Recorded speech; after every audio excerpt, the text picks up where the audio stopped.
Duncan Trussell has a falcon on his cock. Right here. The Joe Rogan Experience podcast has begun, bitches. We are brought to you by onit.com. O-N-N-I.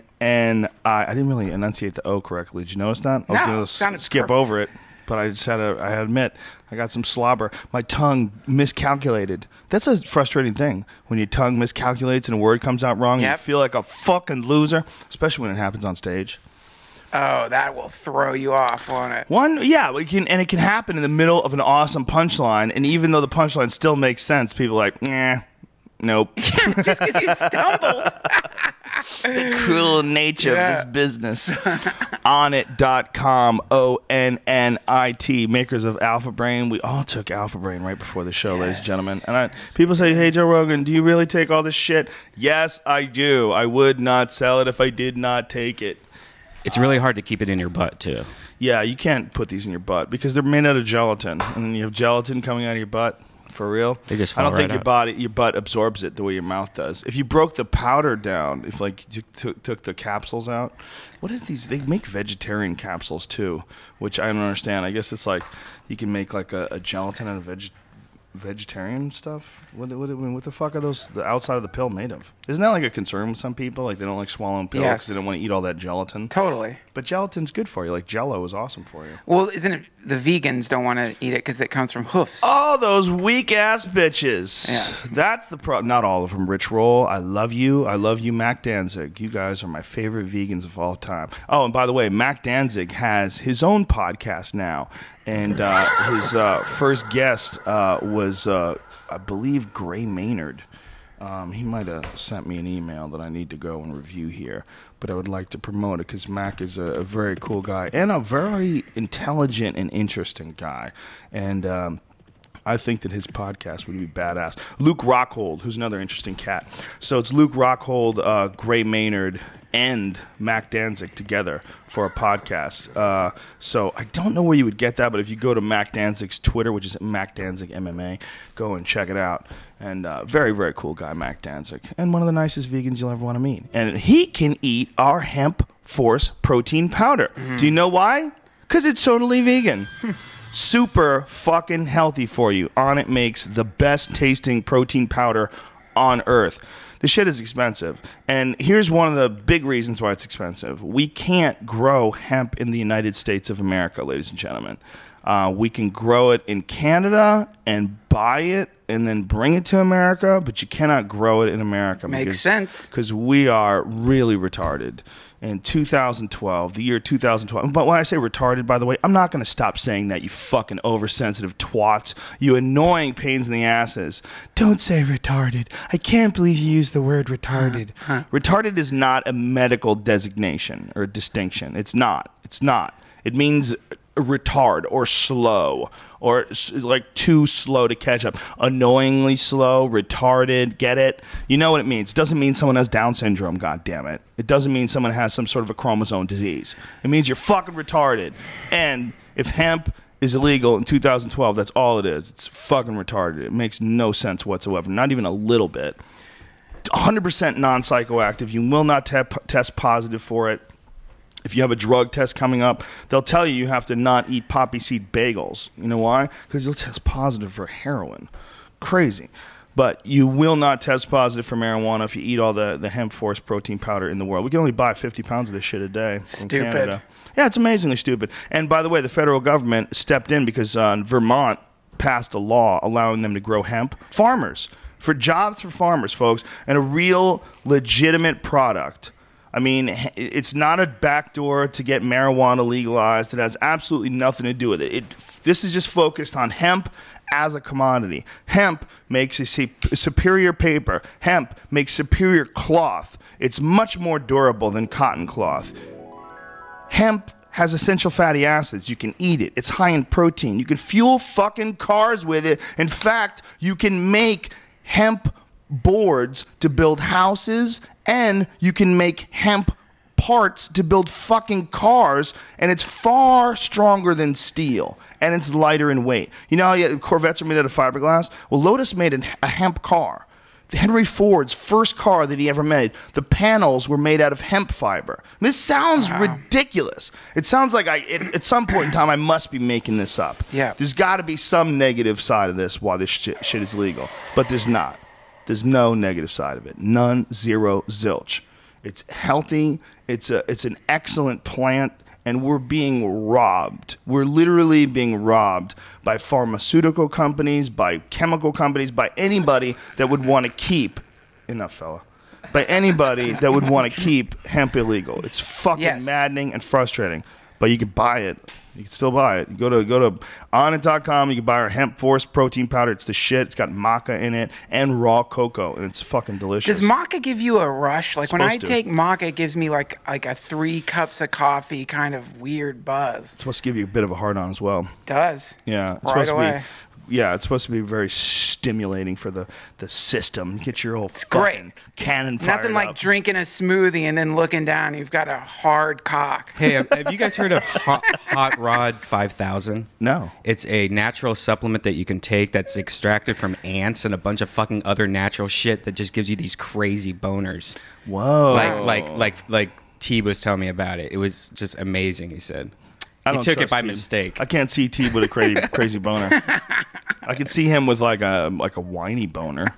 No way. Dude, have you not followed T on Instagram? It's all shots of his 6-pack belly and fucking. He's like a cheetah, a male cheetah. What is he doing? Is he trying to get some pussies? Dude, he's pimping. Putting it out there. He's rocking his 40-year-old body. He's got a Bruce Lee. He's got a Bruce Lee, weird Bruce Lee physique. Yeah, it's so weird. Chicks dig it.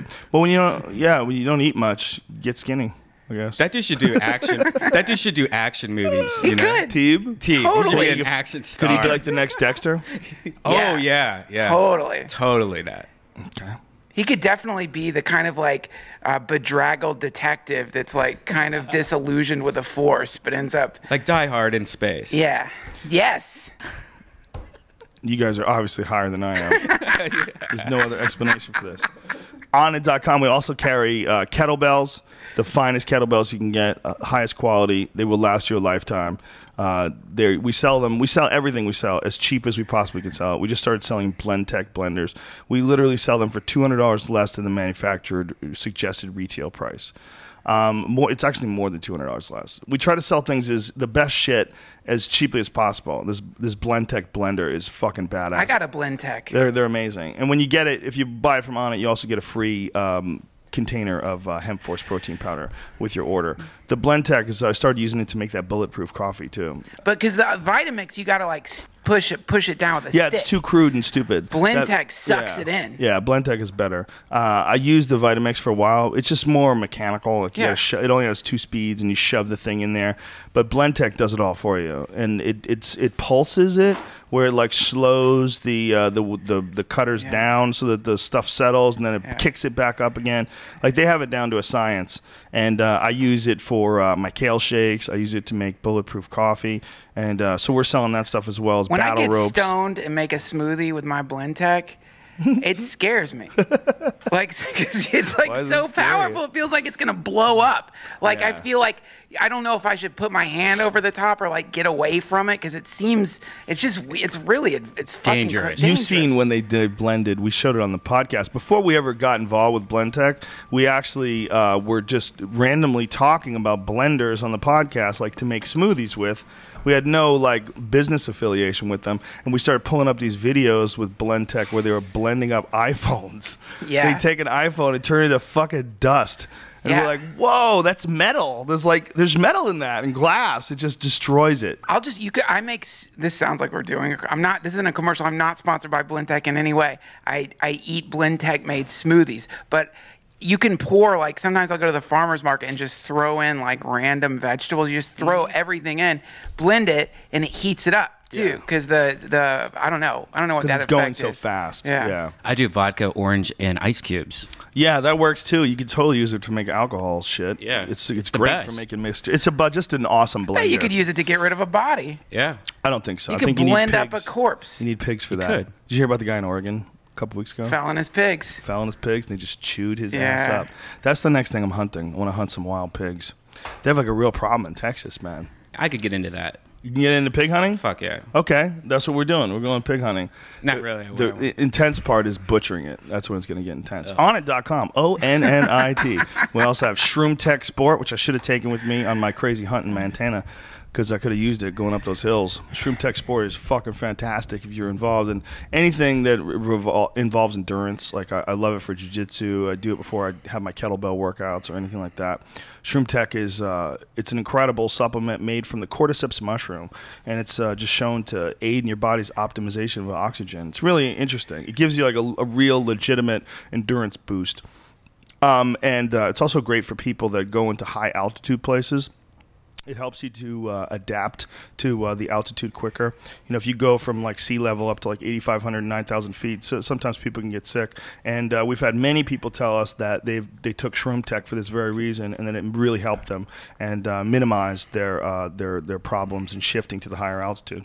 ShroomTech. We also have New Mood, which is a 5-HTP and L-tryptophan supplement, and it's called New Mood because it literally enhances your mood. It makes all the building blocks for serotonin, including L-tryptophan, which converts to 5-HTP, and 5-HTP converts to serotonin. So there's a bit of a time-released factor in there as well, and it's a really excellent supplement, and one that I suggest. I mean, I think everybody could be a little happier. Everybody could use a little bit more serotonin in your life. It'll make you a nicer fucking person. So New Mood is, again, one of my favorite supplements. If you use the codename Rogan, you'll save 10% off any and all supplements from Onnit.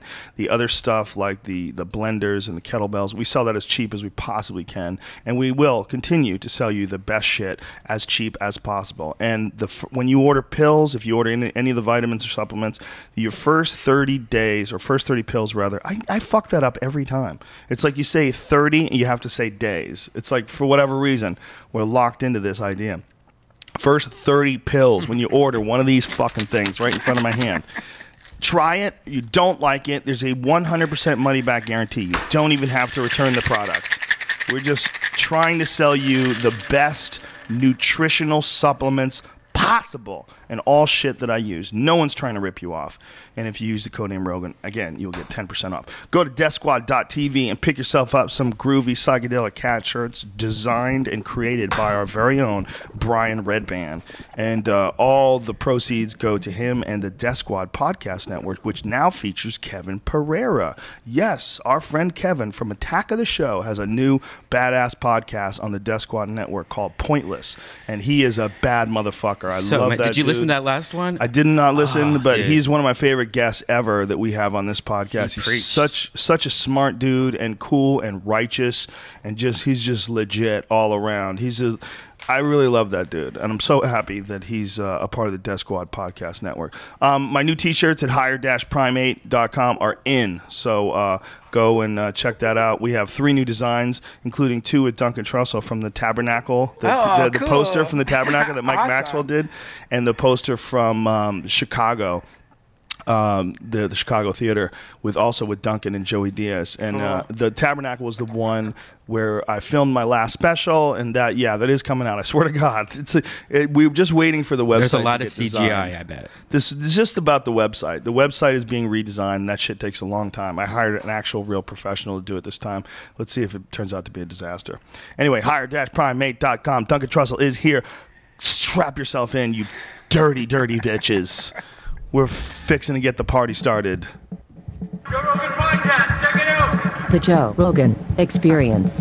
Train by day, Joe Rogan Podcast by night, all day. San Francisco, Brian Redban, Greg Fitzsimmons, and I are at the Nob Hill Masonic Auditorium.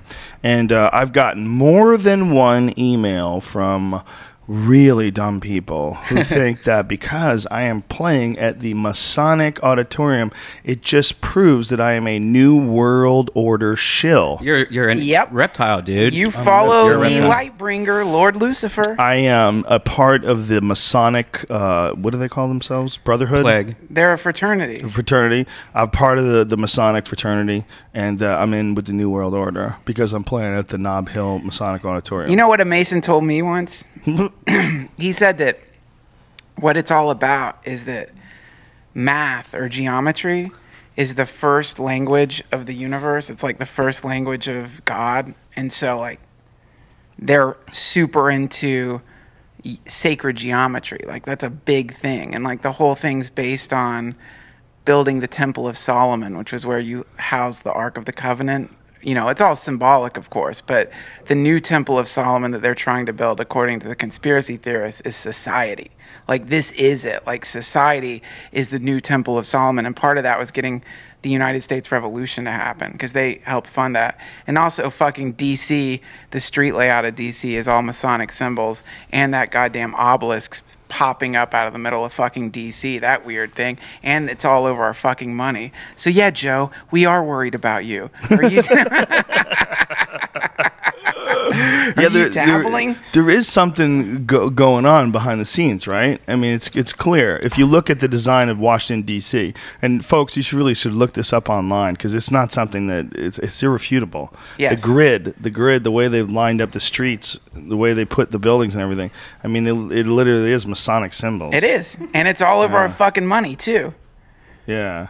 Yeah, what's up with that fucking all-seeing eye on top of the pyramid? Just an eye on top of a pyramid. That makes sense. The United States and its long love affair with Egypt. Think how the Egyptians helped form our Constitution.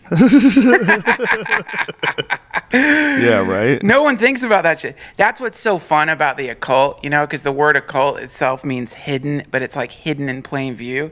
Because this shit's in front of everybody. Like all the people who deny conspiracy theories and stuff, in their wallet are fucking rectangles covered in Egyptian occult symbology that they don't even think about. Yeah, and for folks who don't know, what the symbols are in Washington, D.C., the way it's set up, is one of them is a Lucifer upside down pentagram. Sure. I mean, so the horns stick up in the air. I mean, that's there. I mean, they did design this. They really did design the streets like this. And the other one is like that Masonic symbol that looks like a measuring device. Yeah. Yeah, that means a lot. But yeah, that's why they like that, because what they're trying to do is to sort of articulate the primary the very first way that the universe formed, which is through geometry, or through like a cascade of like specific physical laws that are based on math. Mm-hmm. It's super fucking cool, man. I mean, that's what Masons are? Well, that's what a Mason told me at a wedding. I don't know. He's drunk too. I don't know. Yeah, I met a drunk Mason at a show at the Laugh Factory in Houston. He was showing me his Mason IDs and shit, and I'm like, "What the fuck is being a Mason? What do you guys do?" He's like, "Oh man, it's just secret society, you know, hung out together." Yeah, hang out together. We had do rituals where you come out of a fucking coffin. I know that happens. Okay, but how much power do you really think they have, wield, try to use? Is there really anything to what they're doing, or is like being a Mason just fun? It's like being an Elks Lodge member. I've heard there's many different levels of the thing, and I imagine that a lot of Masons are probably in politics. And when you're in a fraternity and you're in politics, you're probably going to pay deference to other people in your fraternity when it comes to working together to make laws happen or whatever you're up to. So a lot of people say it's a waning population. That the Masons are kind of like dying out because fewer young people are signing up, because they don't recruit. So to become a Mason, you have to ask a Mason. So you have to go to the Masonic Lodge and be like, I want to become a Freemason. And then they do like background checks on you and Should stuff. we become Masons? Yes, let's do it. I think it'd be a blast. What do you think is good about being a Mason? I think ceremony is... People are going nuts right now in front of their computer. These fucking shills! These fucking New World Order shills! Where's the Alex Jones hotline number? I need to call him right. Joe Rogan has publicly admitted on his show that he is a Mason.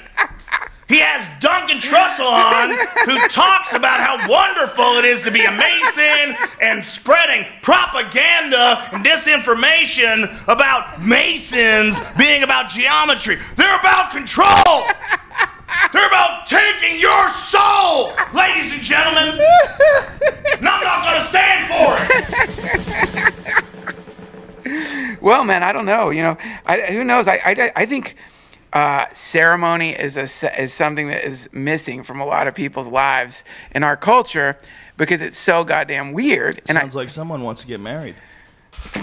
yeah, I guess so. Yeah, someone wants to get married. Well, that is definitely a ceremony, but like, you know, there's a lot of other ceremonies too that aren't quite so based on on stupid shit. But I mean, but they are like they're psychedelic, man. And like I read this somewhere, I don't remember who said it, but it was an interesting point, which is that a rock show is a ceremony in the sense that you're going to this to watch people on stage like doing like songs which are a kind of chant that everyone already knows, and you're taking psychedelics to go enjoy this thing. So it's like that, you know, that Jungian idea that like there's just certain basic things that tend to repeat through all different cultures, and the way it's repeated in our culture is more through I'm gonna go see a rock show and dress in a certain way and take a psychedelic and trip out and have a kind of transcendent experience that comes through the music.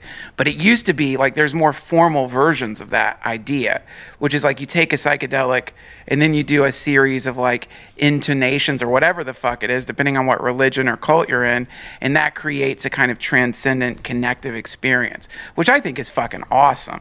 And it's fun to just watch, regardless of whether or not you believe in what that religion or ritual is trying to invoke. It's just cool to watch that form of dance and movement happen.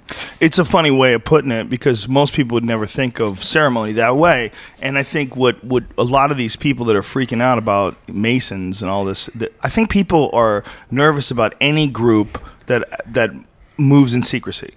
You know, like that was one of the Kennedy speeches. Remember that? Secret societies, you should not be tolerated. You remember that? Yeah. I don't remember what the actual speech was, but I wonder what that was in reference to. Brian, see if you can pull that up. Pull it up. It's Kennedy on secret societies. You have a laser in the middle of your forehead. It's so crazy looking. Yeah, I know. It keeps popping. It's like right on your third eye. Not the fact that I'm wearing sunglasses and dressed in a NASA outfit. What? Wait. What's going Kennedy, on? pull up. What? Where are we? Mom, is that you? Am I asleep? I was tripping out. Kennedy on secret societies. Pull up the video. Kennedy on secret societies. You know, I think we learned a lot from those early guys, early presidents, before they learned how to shut them up. You know, when Eisenhower was talking about the military-industrial complex and giving that speech. I'll never fucking forget that speech. That is not that I saw it when it happened, but I mean, look at this. The very word secrecy is repugnant in a free and open society. And we are, as a people, inherently and historically opposed to secret societies, to secret oaths, and to secret proceedings. We decided long ago that the dangers of excessive and unwarranted concealment of pertinent facts far outweighed the dangers which are cited to justify it. Even today, there is little value in opposing the threat of a closed society by imitating its arbitrary restrictions. Even today, there is little value in ensuring the survival of our nation if our traditions do not survive with it. And there is very grave danger that an announced need for increased security will be seized upon by those anxious to expand its meaning to the very limits of official censorship and concealment. That I do not intend to permit to the extent that it's in my control. And no official of my administration, whether his rank is high or low, civilian or military, should interpret my words here tonight as an excuse to censor the news, to stifle dissent, to cover up our mistakes, or to withhold from the press and the public the facts they deserve to know. For we are opposed around the world by a monolithic and ruthless conspiracy that relies primarily on covert means for expanding its sphere of influence, on infiltration instead of invasion, on subversion instead of elections, on intimidation instead of free choice, on guerrillas by night instead of armies by day. It is a system which has conscripted vast human and material resources into the building of a tightly knit, highly efficient machine that combines military, diplomatic, intelligence, economic, scientific, and political operations. Its preparations are concealed, not published. Its mistakes are buried, not headlined. Its dissenters are silenced, not praised. No expenditure is questioned, no rumor is printed, no secret is revealed. No president should fear public scrutiny of his program, for from that scrutiny comes understanding, and from that understanding comes support or opposition, and both are necessary. I am not asking your newspapers to support an administration, but I am asking your help in the tremendous task of informing and alerting the American people. For I have complete confidence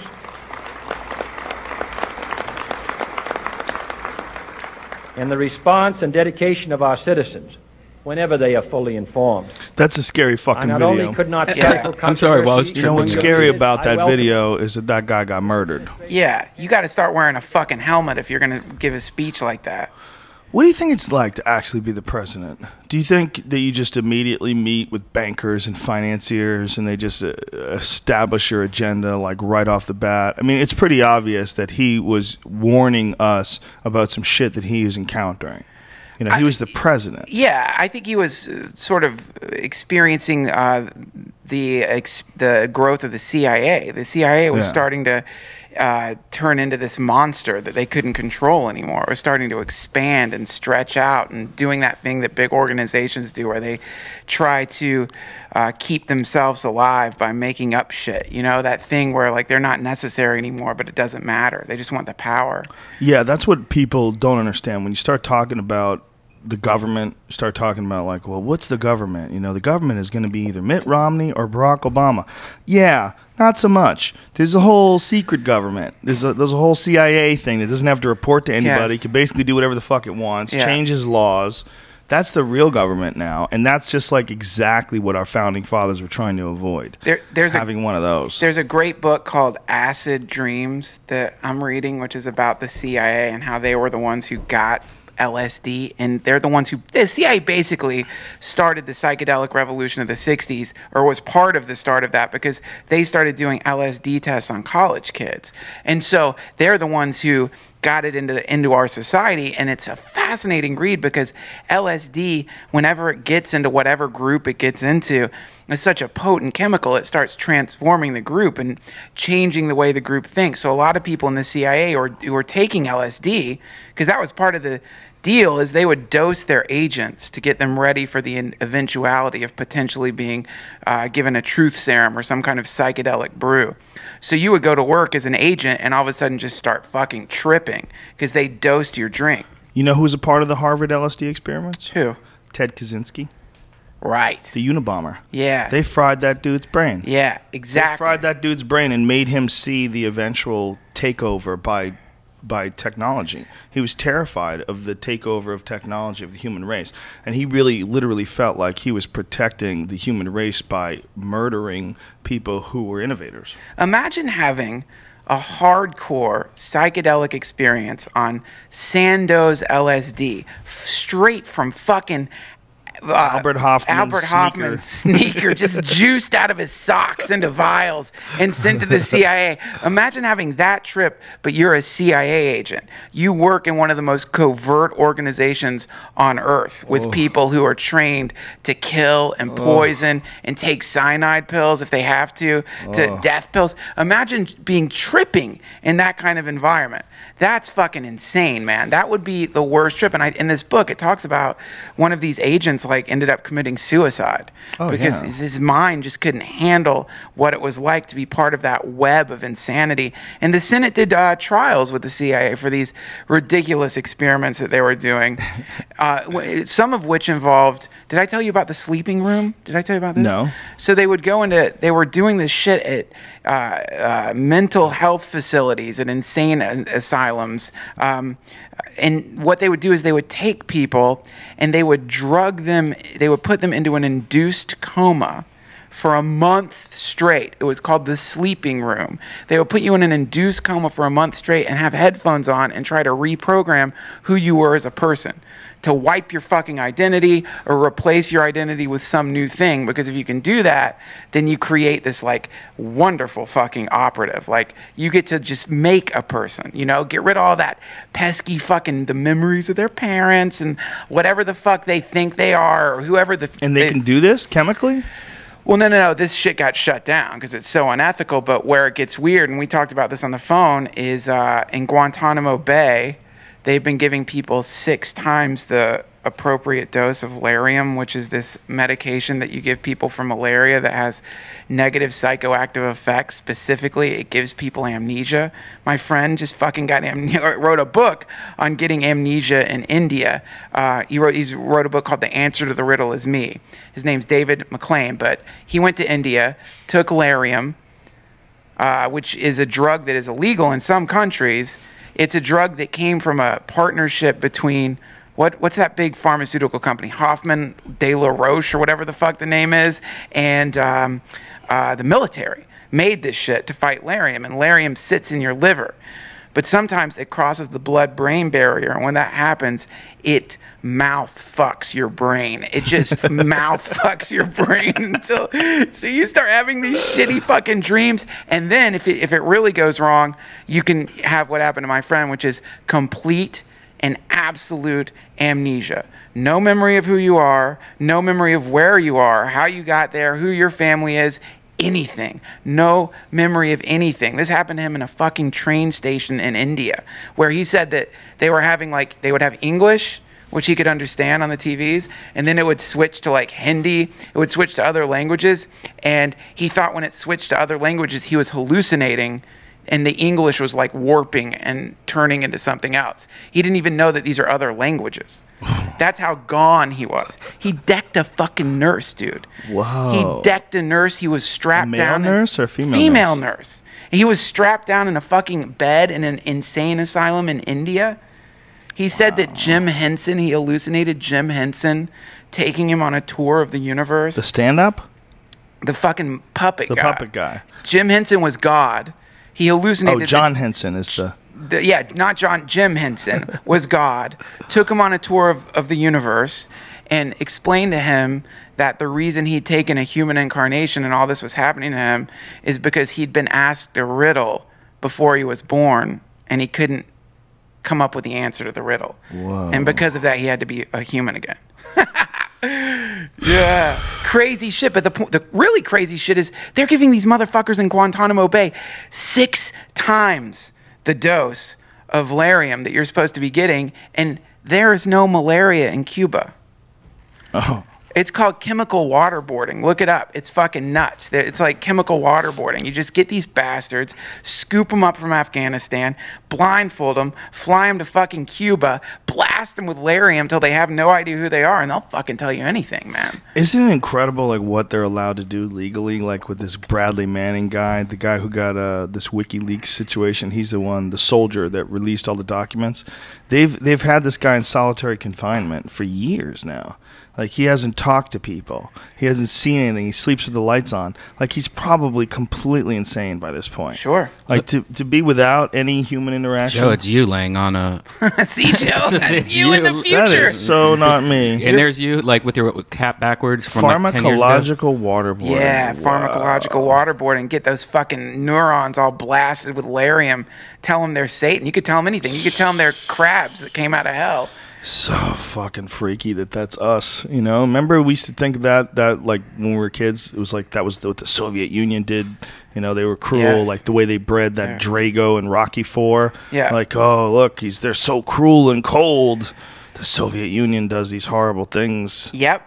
And now we're doing that shit. And it is that funny thing where people have this idea. They're like, yeah, you know, the United States, we've done some stuff that maybe isn't the greatest thing ever. But we've done it to protect our citizens from terror. Or the idea that shit that we did with like injecting people with syphilis or all the other crazy shit that we've done. The idea that at some point, like maybe in the 80s, everyone in the government was like, let's stop being assholes. What were we doing? What were we thinking? Let's just stop doing that crazy shit. Of course it still goes on. Of course, there's still the things that are going. By the way, what do they say in rivers and politics? The lightest shit floats to the surface. The stuff you know about is a million times less freaky than the shit you're not hearing about. The deep level stuff. That's the stuff you got to wonder about, man. Because Bradley Manning, that's a show pony. Yeah, when you see FEMA pumping, 500,000 coffins into Texas. Yeah.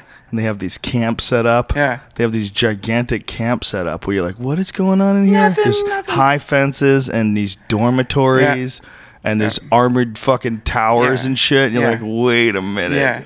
What are these rifle towers doing here? Yeah. Like, what do you have here? Dude, there's already a room in one of those things with your fucking name on the door. Guaranteed. And you too, Redban. You guys are going to get dragged off. Dude, what are you talking about? You're going. I'm a that, fucking, dude. I got a I'm a sports commentator. I'll quit this job. I got a cyanide pill in my molar. I'm going to snap that thing the moment they come to the door. I'm undercover. This, Brian has just been a brilliant actor this whole time. You thought was a retard? Brian's CIA. I've always thought that.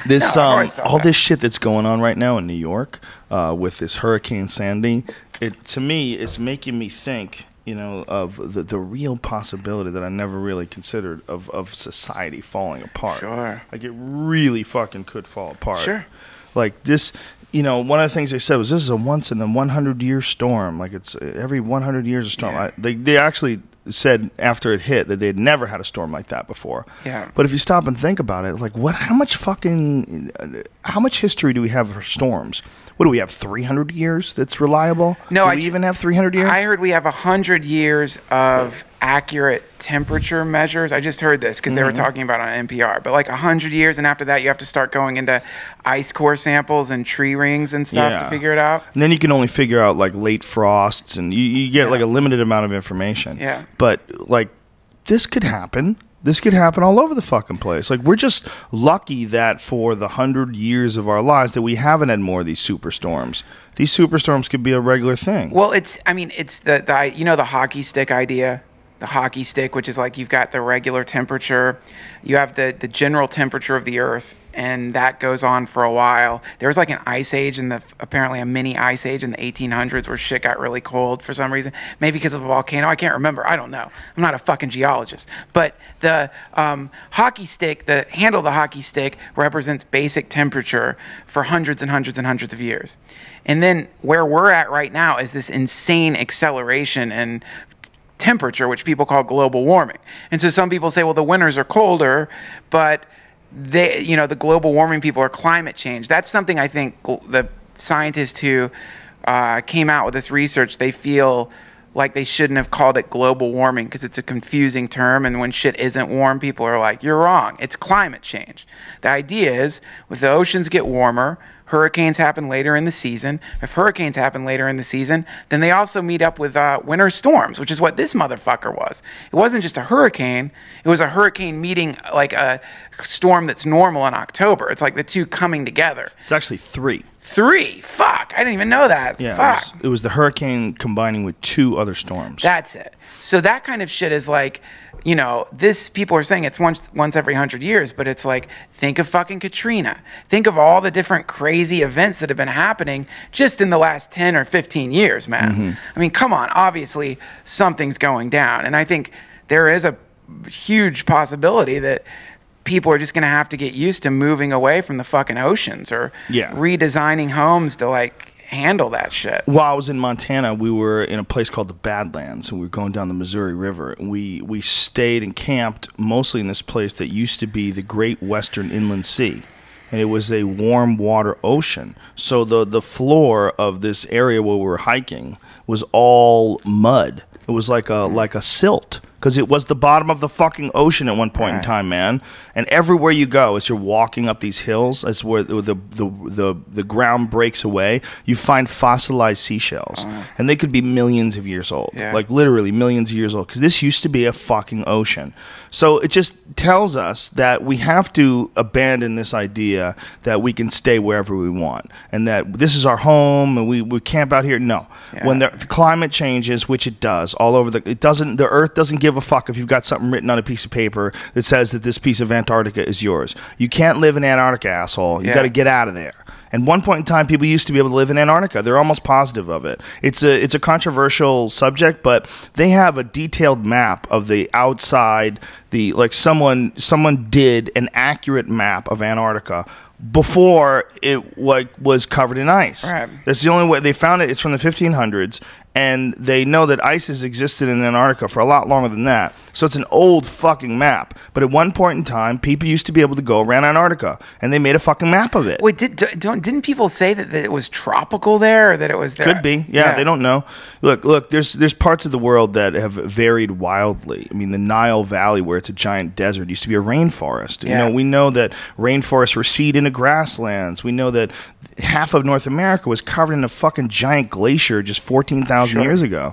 14,000 years ago, it was like a mile high of ice in a big part of the country. So it's like all this stuff happens whether or not you're driving a Volvo. It doesn't matter. This stuff has changed radically over time before any human influence at all. So then it becomes the weird thing where people don't want to admit that we might have some part in this. No, it's very political, and a lot of the people who are climate change deniers, as they call them, are fundamentalists. Yes. They're very religious people. Yeah, you're totally right. This fucking young kid who was a Marine brought it up at jiu-jitsu the other day. It was someone was talking about climate change. He's like, it's a natural process. I mean, he's stretching out in his jiu-jitsu gi on. He's like 24. And I'm like, how the fuck do you know? There's dudes out there that are studying ice samples and core samples and trying to figure out fucking what's going on with the magnetosphere. And this 24-year-old kid's like, it's a natural cycle. Yeah. Just parroting this right-wing talk radio version of what's going on. Yep. I think it changes, but I also think we have something to do with it. Well, the fundamentalists have always had a real fucking problem with nature. And so whenever people practice nature religion, like when Christianity was starting to spread, those were the people who were getting turned into fucking marshmallows.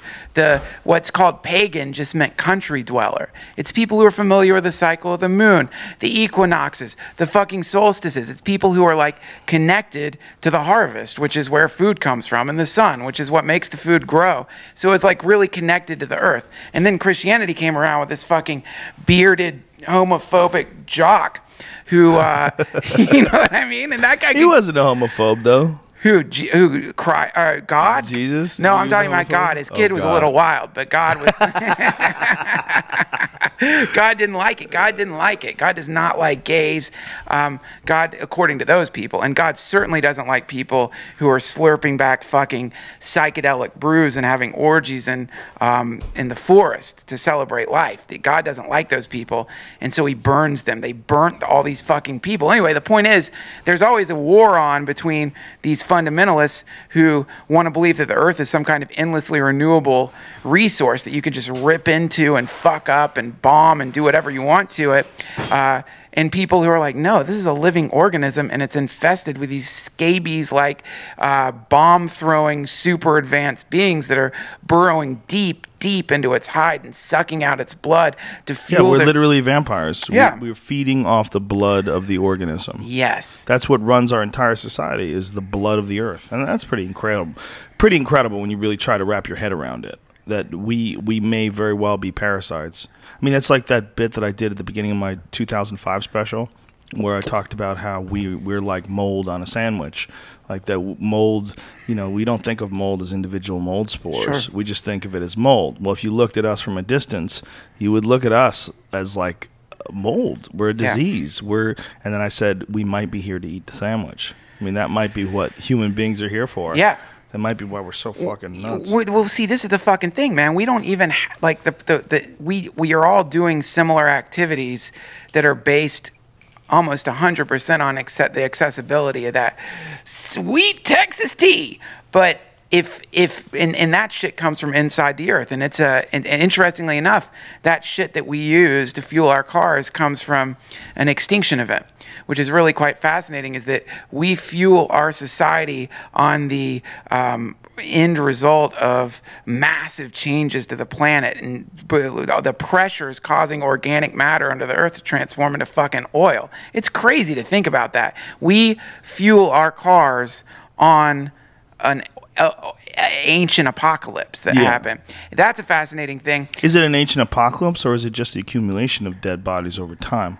I think it must. I mean, I think it was whatever that fucking meteor impact was that destroyed all those giant trees back then. I don't think that's necessarily what they believe. I think they believe that it's a continual cycle of breaking down of organic matter and converting it into oil. And that's why they used to call it dead dinosaurs, but they don't do that anymore because they realize it's a lot of it's even plant matter. I think it's just that's it's also everything. why. Yeah, but that's also why certain wells, oil wells, have gone dry and then actually replenished. Not to the, I don't know, to the original point they were at. Yeah. There's a guy who wrote a book on it called Black Gold Stranglehold, I think it was. And his contention was that the oil creation by the earth was just a natural product of just the cycle of the earth. It's just like something that it does. And that we are looking at it like it's this finite resource when it's in fact completely renewable. Well, that's two. There's like the two schools of thoughts. You get the peak oilers who are like, no, man, that shit is not renewable. We're fucked. That's going to run out and we're fucked. And there's no... Who's right? What? Who's right? God damn, I wish I knew. Don't fucking ask me. I mean, I've just out of a sense of like wanting to be optimistic and having a rosy outlook on things. I love Ray Kurzweil. I love the idea that technology is going to advance to a point where we are able to fix so many of these problems. I tend to fall into that camp. Like my friend Johnny Pemberton, he's not so much, and we always get in arguments over this because he's like, no, it's just gonna fucking, the society's like on the brink of collapse. It's going to collapse. Fuck your technology.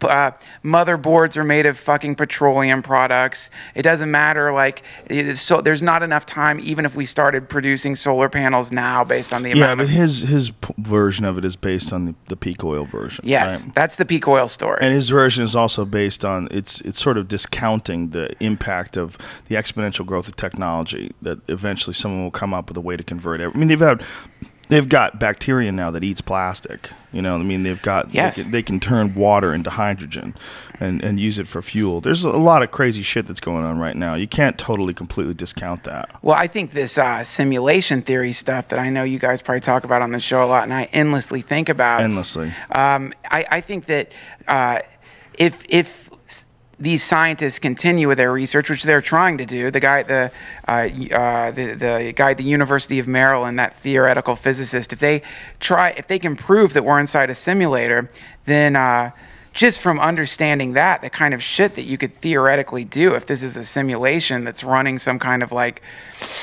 weird reproduction of the past, if that's really happening, then time travel becomes super feasible. I definitely am been thinking lately more and more that is what the case is, because just like ridiculous things like you saying the Pokemon thing the other day, Joe, the last podcast, that was creepy to me. Like, I can't stop thinking about that. Yeah, why did I come up with Pokemon? And he had a Pokemon outfit that he just happened to have, and then he walks in the room with it on. It's just fake. We never talked about Pokemon before. Never. But I reached in the back of my head, I pulled out Pokemon. That was fucking weird. See, that's simulation shit.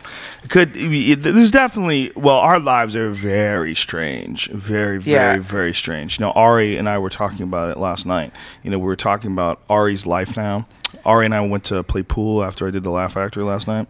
And we were just talking about how Ari's life has just transformed over the last 2 years. He went from being a guy who couldn't get booked anywhere to a guy that is living a dream. Everywhere he goes, he's got packed houses. Yeah. They're all coming out to see him. He's selling out like the DC Improv on a Saturday night, selling out big shows. Wow. They go crazy when he goes on stage.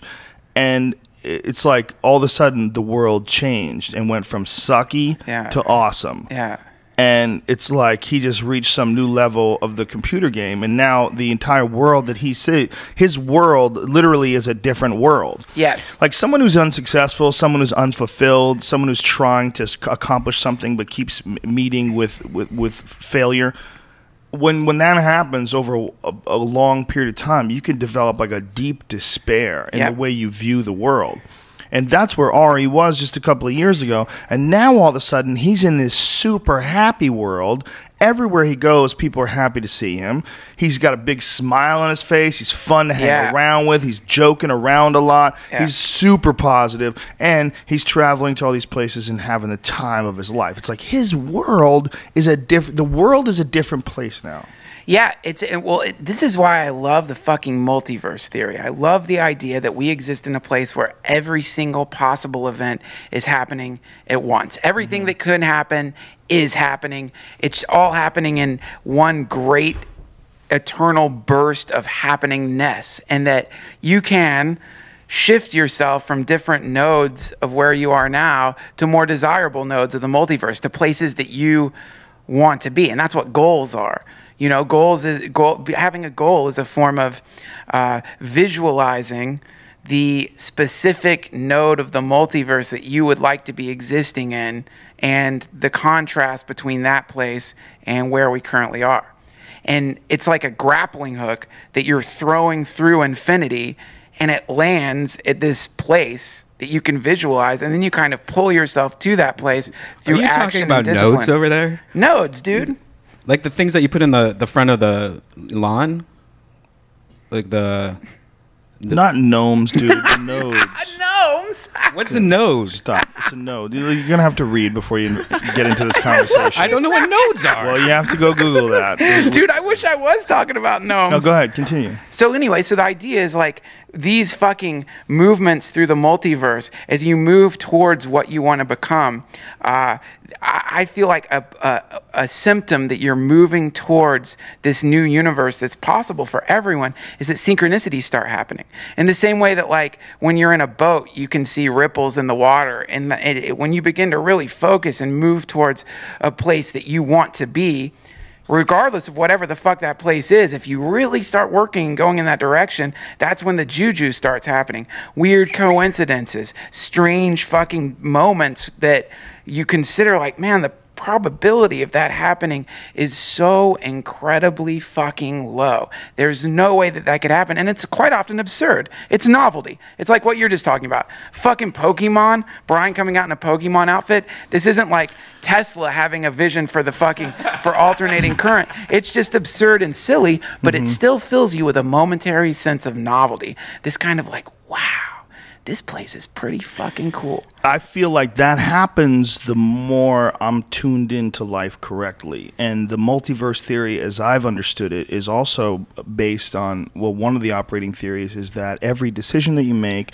every direction that you go, and every choice that you make literally opens up a completely new universe. Yes. It's almost like we're cavemen learning like a language, but the government or somebody already knows the language. Like we're learning how to be like, oh, we can make words. I don't think they do. I think it's a massive mystery to all involved. I think the government understands that they have a certain amount of power and they don't want to let it go, which is what typically all corrupt people do once they get into a position of control. Yeah. It takes a massive amount of control over your ego to be in a position of power and still be moral and ethical and kind and loving, to be in a position of ultimate control, like if you were in the CIA or you ran the NSA or something like that, to be there and have compassion for all of brotherhood and all of mankind.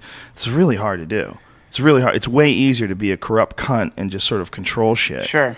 But it is possible. It is possible. If it's possible for any one person to be moral and ethical and loving and kind and still be a powerful person and still be a strong and accomplished person, it is possible to be that.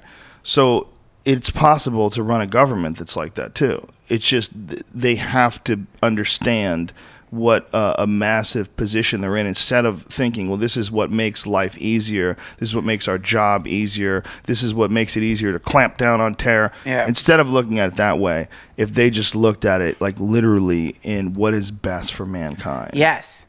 That's it, man. It can be done. Totally. It can be done. And I think that even thinking along those lines helps to change the world. Like, it sounds like totally hokey, but I think that having this conversation and knowing this conversation is going to easily reach 1 million people, several million people probably over the course of, the next few months. Yeah. This conversation is going to enter, it's going to be data that enters into certain people's minds.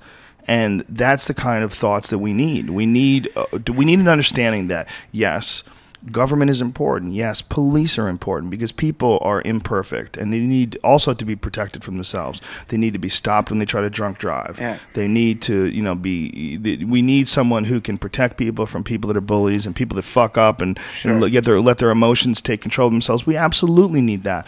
But we also need a very strong moral backbone to this country that we're completely missing. And we need our eyes, our mental eyes, and our spiritual eyes moved in the direction of... We need a philosophy. Yeah, a story. Not just laws. And also, but there's also the story of the government, the narrative of the government, the narrative of the news, the narrative of media that's giving out information is inevitably a terrible, catastrophic narrative, and it will always be. Whenever you turn on the fucking news, it's a disaster. And I'm not just talking fucking Frankenstein. I'm talking about, oh God, if you believe the news, then you believe all pit bulls are evil. You believe pit bulls have climbed out of some fucking volcano in hell and are just ravaging the world, chewing the faces off senior citizens. If you believe the fucking news, you believe that you would have believed the Africanized bees were coming, communists are attacking, Al-Qaeda's marching into our streets to destroy us,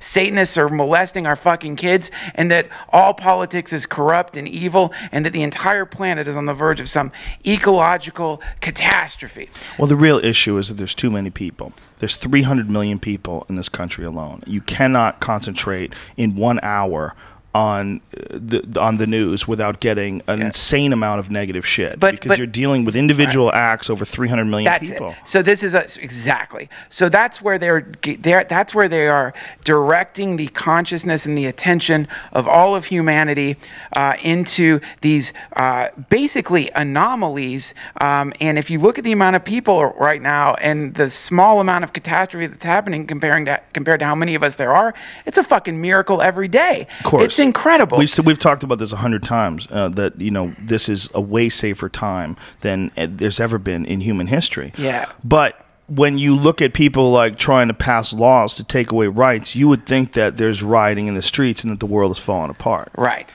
So what is that connection? Like, why is it that with this time where really things have never been better for the human race, why is there still this overwhelming need to crack down further and further on rights and liberties and control the population more and more North Korea style? Why is that? Well, I mean, I think that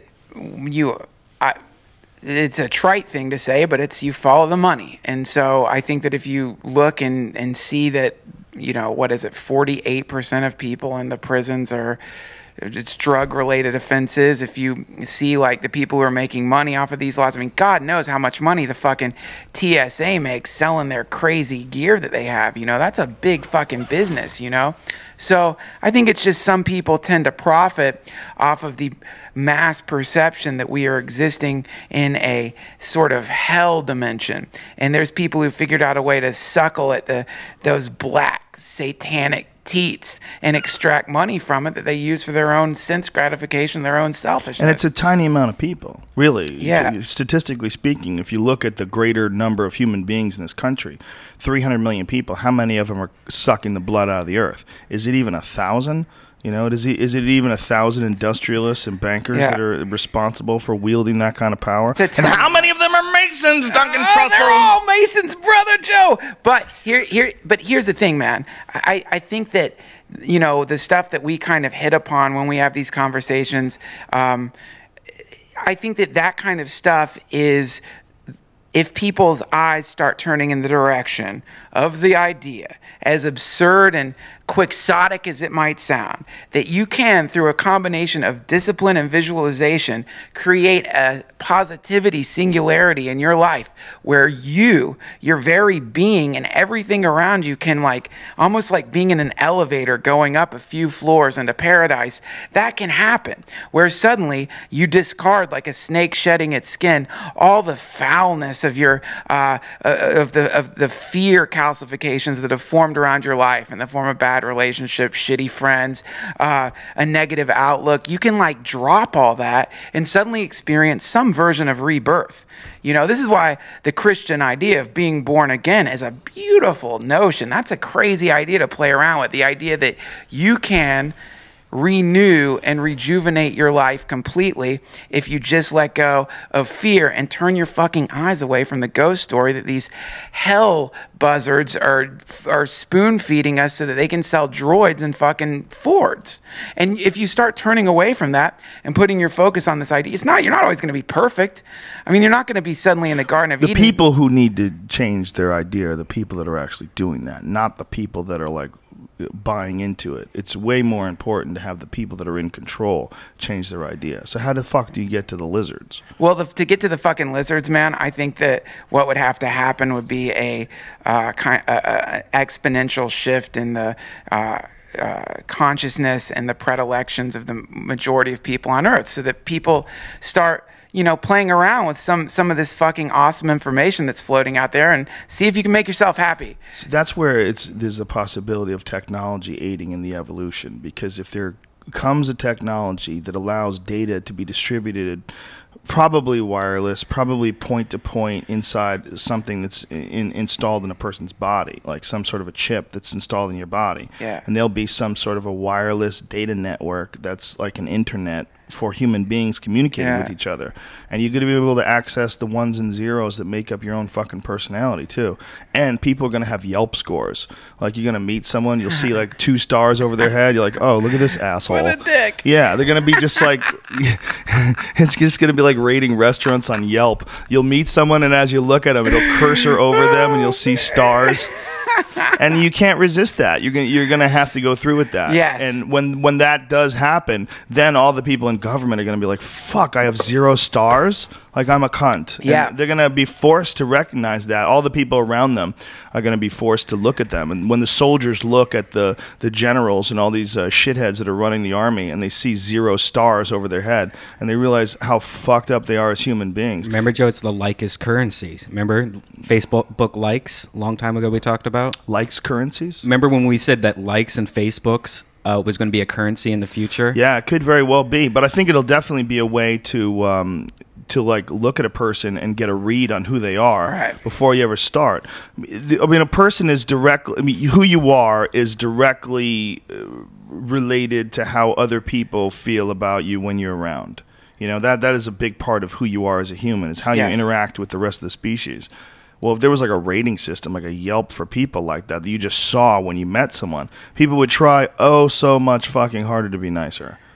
They would try so much harder to fit in, and they would feel the repercussions of having that 0 stars over their head. Man, when people are cunts, if you really consider why people are cunts, my theory on it is that they don't understand how important they are. They think they're not important.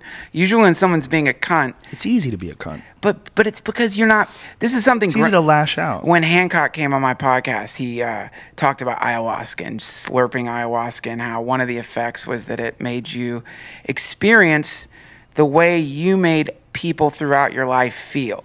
Like they talk about the life review when you go into the light and that shit. It's like... They say that I've talked to people who've like died and come back, and they say it's not that you like watch a video of your life, it's that you literally see the way that you made the people around you feel. You feel that. You feel the way you made the people around you feel. And I think that most people who are dicks, they don't think they're important enough to induce any kind of feeling in the people around them. They don't even think that they're important enough to make someone feel like shit necessarily. I don't agree with that at all. I don't think that's what's going on at all. I think they're just unhappy, and they lash out. I think that's what being a dick is. It's a projection thing. They are trying to hurt people's feelings, for sure.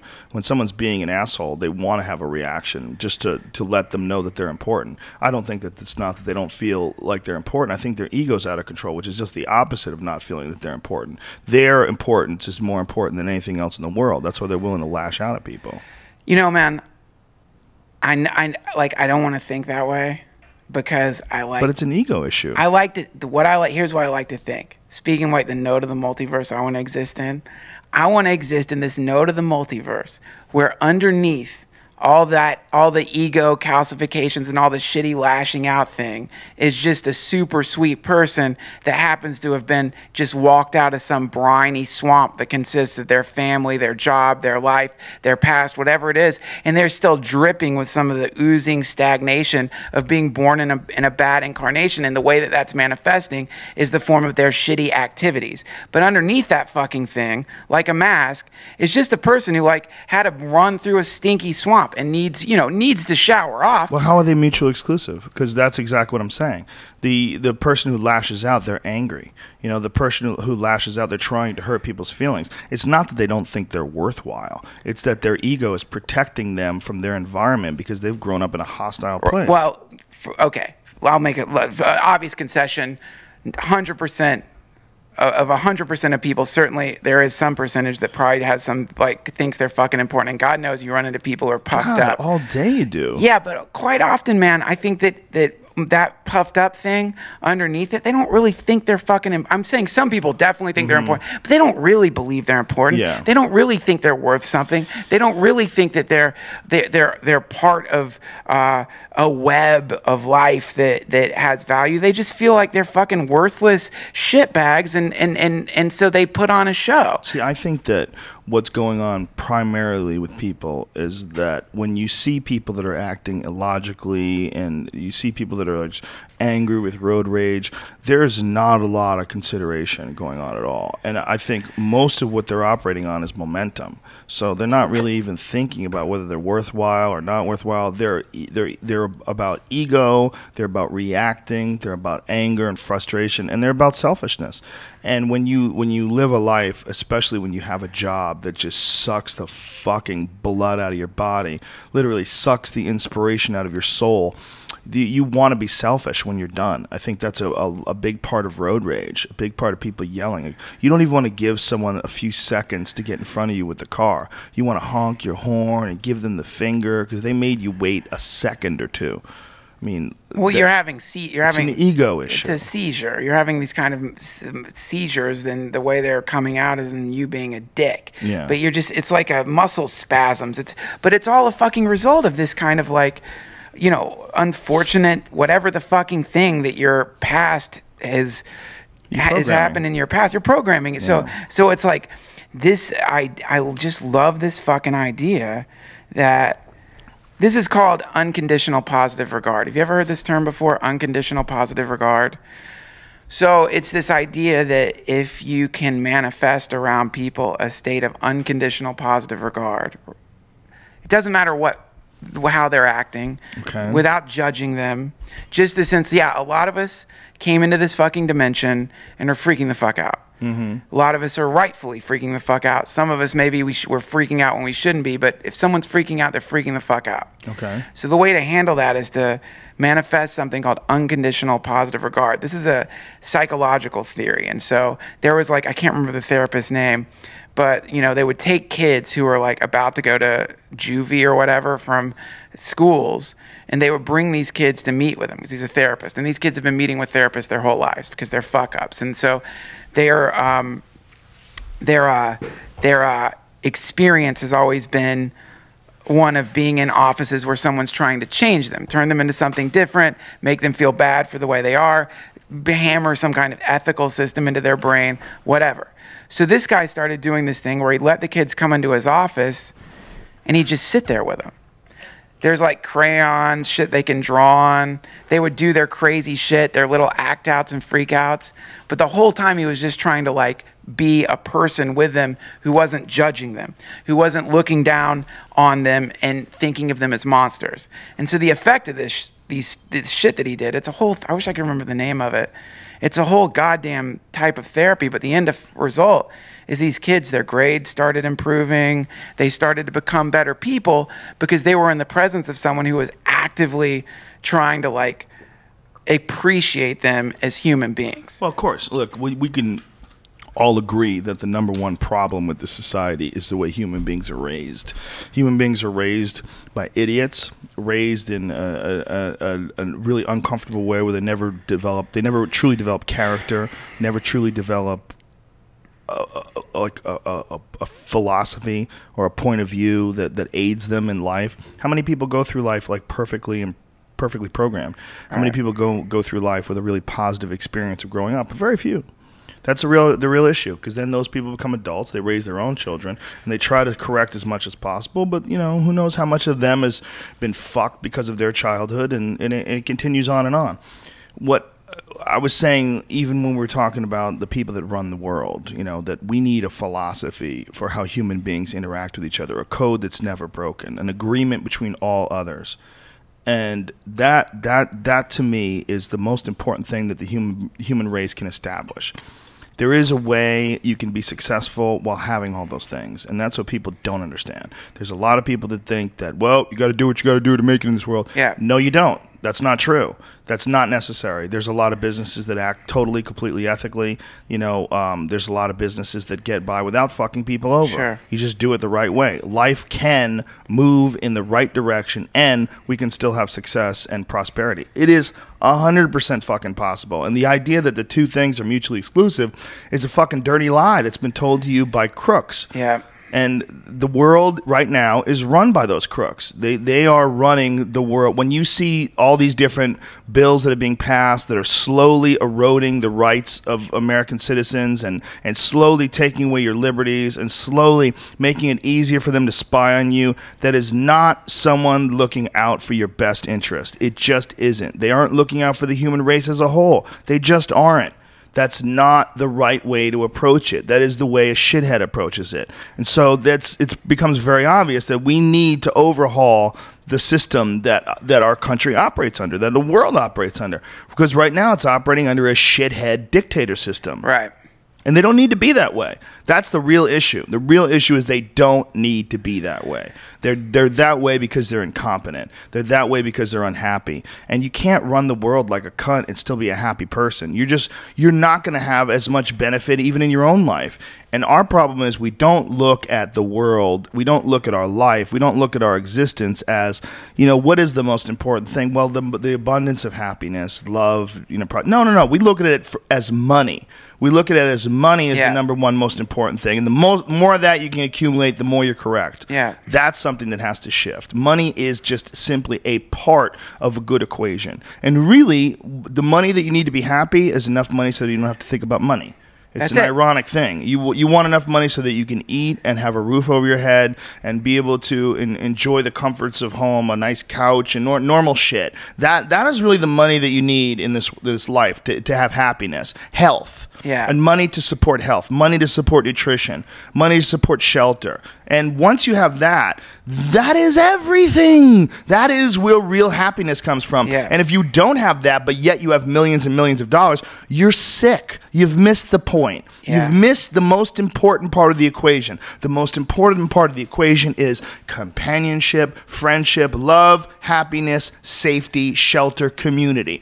All of those things first, then more money. I mean, if you really can become some Richard Branson baller who seems to have good karma and yet has a spaceship, I mean, more power to you. Yeah. The guy seems to have good karma and yet still has these amazing things. But more important than anything is the first aspect of it. So when you see someone who's fucking completely miserable and they're rich as shit and they're evil as fuck, that's a huge disaster. That's just a huge imbalance and a huge fuck up for them. Like, they don't understand. You got to give up some of that to achieve happiness and peace and love and friendship and community. And it's still possible. Have you ever heard the term the higher taste? Have you ever heard that term before? No. So the idea is that there's a connection. Take those glasses off. You're freaking me out. Come on, let me wear them, man. They're my Waco glasses. There's the idea that you can connect. Now, a lot of people don't like the word God, so get rid of that fucking word. But there's the idea that you can connect with a kind of infinite flow of energy. This is the shit that Tesla talked about. This is the shit that a lot of people have come in contact with this fucking thing, and they have a lot of different words for this fucking thing. But the idea is that once you begin to connect with that thing, or even flirt with the connection to that thing, and figure out ways to like really establish that, when you begin to feel what that feels like, that sense of connection, that sense of being in the flow, being in harmony. That thing, you can't buy that feeling. There's no way money's ever going to buy that feeling. And it's a feeling that makes it makes everything else just seem like icing on the cake. And I think a lot of these people have just simply gotten disconnected. They're like a garden hose with a kink in it. They're not getting like an energetic flow. They're eating plastic and have this kind of existential nutritional deficiency that manifests in the form of an outbreak of cuntiness. And it's mostly just because they haven't made that big fucking connection, the connection people make through psychedelics, the connection people make through chanting. I really don't think that you can become a fully developed human being unless you have some series of events in your life, more than one, that break down your vision of the world and provide you with deeper insight. It doesn't have to be psychedelics. It could be all sorts of different life experiences. Sure. It could be traveling. It could be meditation. It could be deep consideration for the world and a constant overview and a constant audit of your thoughts and the way you interact with people and your happiness and where it comes from. I think all of that. All of those are possibilities. There's different ways to achieve this same effect. But but unless you do have those things, you're going to be a child. You're going to die an old child. Yep. You're really never going to understand that you've been tricked by your own ego. You've been tricked by your own ego, first of all, into thinking that this is somehow or another permanent. It is unquestionably a temporary experience. You got to enjoy the shit out of it. You got to have as much fun as you can while it's going on. But you better be treating it like what it is, because it's fucking temporary. Yeah. And you're leaving behind a wake and a ripple of shit that is going to go from you on to your ancestors and your shitty kids that you've raised and all the other different people that you've impacted in your life. You've created a horrible ripple of shit because you're imbalanced. Right. Yeah. But they don't have to be.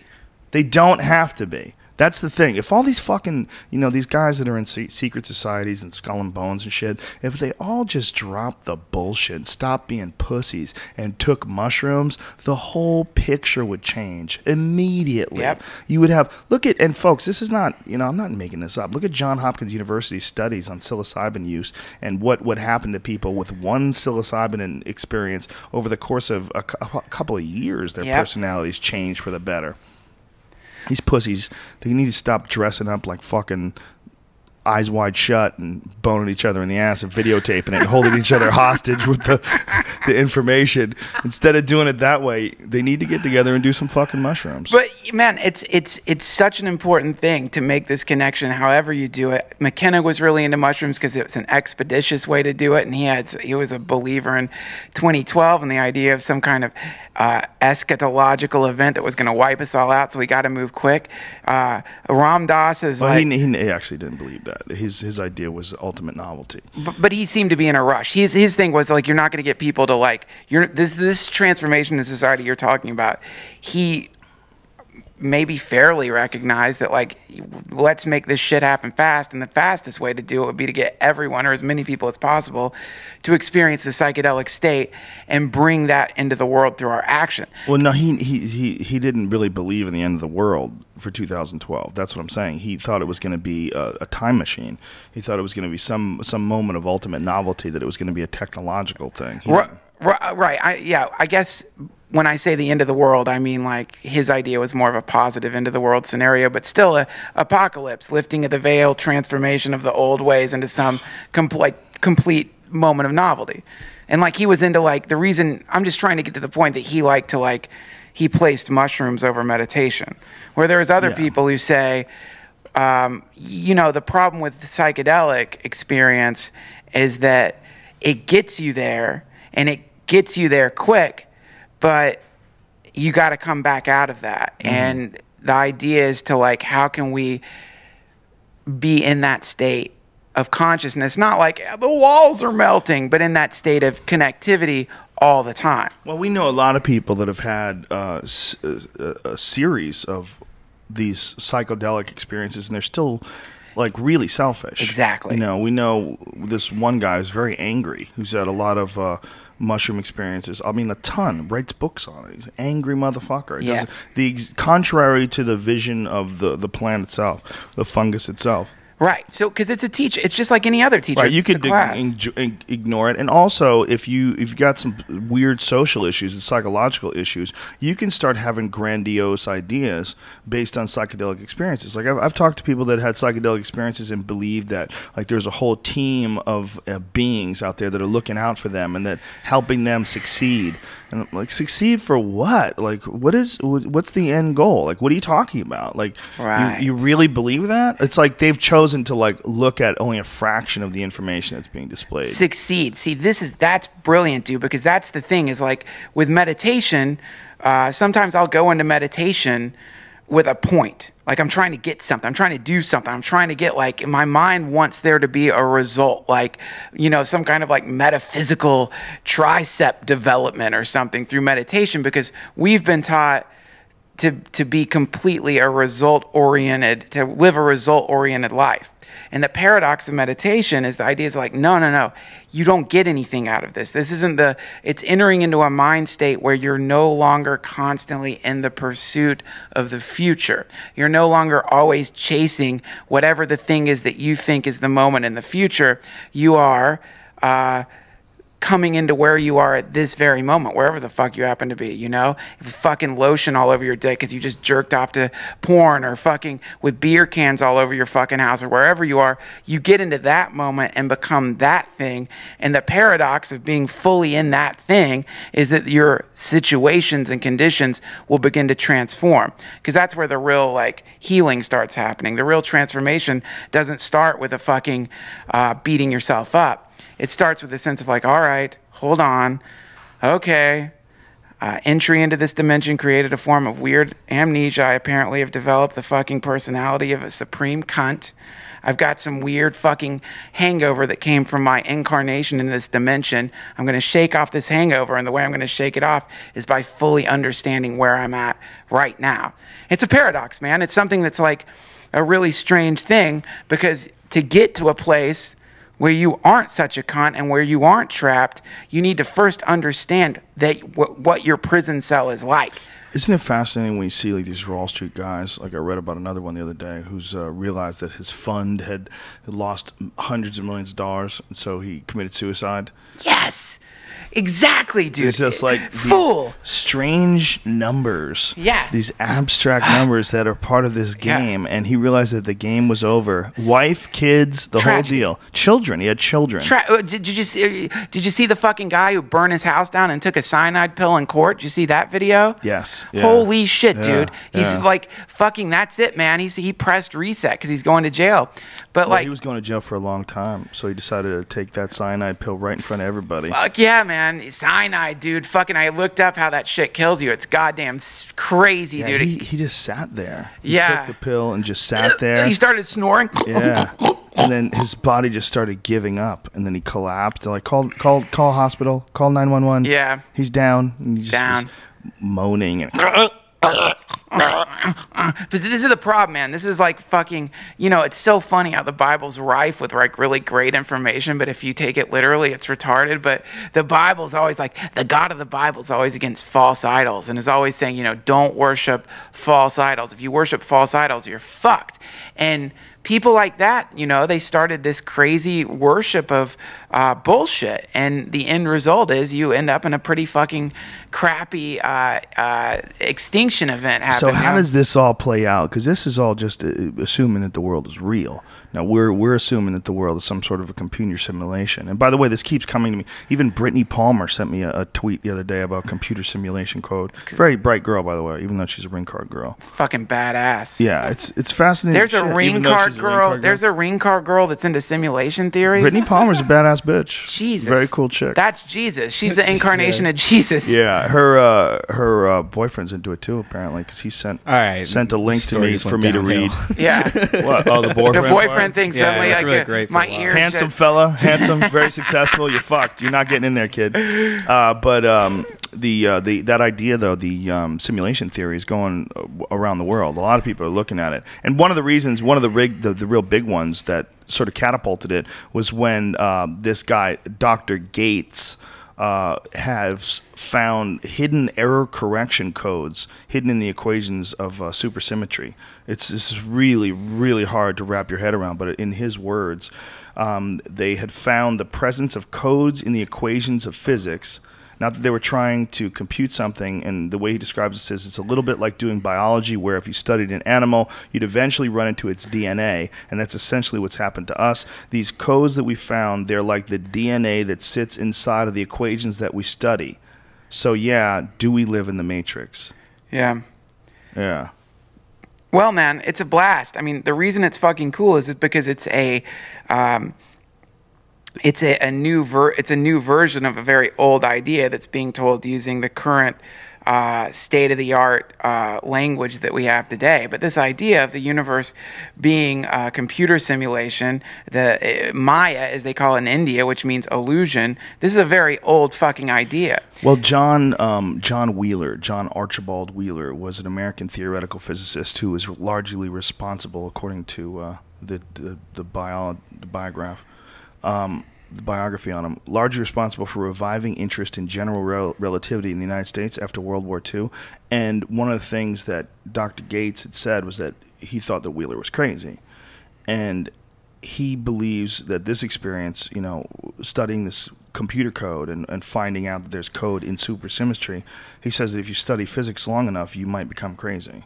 And that, like, literally, if you delve deep into the heart of matter, yes, if you really get to the nitty-gritty of what life really is, it's undeniable that it's some sort of a code. It's right. undeniable that it is some sort. I wouldn't say it's a computer simulation, because the term simulation, like, I joke around about the fact that I believe that human beings are living in some video game in the future and that we really look yes. like the aliens and that's. Yeah. But what I really think might be going on is that the reality as it stands has many more elements to it than just things you can hit and knock on with your knuckles, things you could beat with a hammer or throw sure. water on. I think there's a lot more than the solid physical matter of the universe that we're not totally taking into consideration. And I always bring up the idea of the imagination, that we look at the imagination as, well, when I was a kid, you know, oh, he's got such a vivid imagination, because I would lie about shit, you know, and draw pictures and make up things. Yeah. But what the imagination really is this hail of ideas in your mind that, if followed through, manifests physical things in this reality.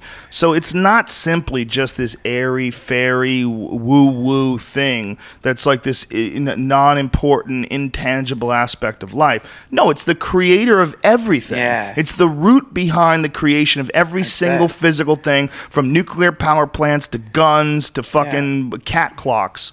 All that shit is created by the imagination. It's a piece of all of that shit. It's a laboratory. It's an alchemical laboratory that exists in your mind. And that's one aspect. And another aspect is the exact vibration you put out there, the love that you put out there, the friendship that you put out there, the happiness that you bring to people. You know, look, we're experiencing it in a form with this whole podcast network thing, because all of us together, you know, having podcasts, all of us together pushing this happy, positive, you know, sort of vibe out there, and then having all these happy, positive people come to the shows and experiencing a direct result of this, creating this way of thinking where people are coming up to us on a daily fucking basis. Last night at the Laugh Factory, a bunch of dudes came up to me and said the same thing.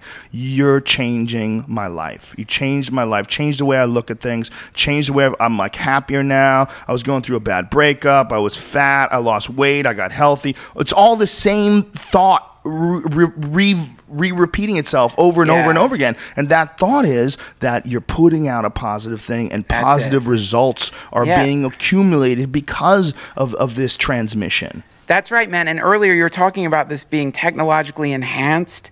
Well, it is technologically enhanced. This is it. This is it. You're using a technological amplifier to blast positive energy out into the world, and it's exponentially increasing the positivity that just starts in this room with a couple of microphones. And that creates big fucking shifts. And not just positive energy, but a positive philosophy that you can use. You can actually apply and get direct results. It will inspire you, and you can apply it. Also, a philosophy that is open source in the sense that the people you're blasting it out to, at least my experience has been, some of these people email you shit you've never heard before, books you've never heard before, and then that gets added to it, applied to it, and woven into this fucking awesome thing, which is essentially just like a internet salon. It's a kind of salon in the old idea of what it was, which is where a group of people would get together and talk about philosophy. Well, it's where what Twitter comes into play is the ability to exchange links in the short form where you're going to read them.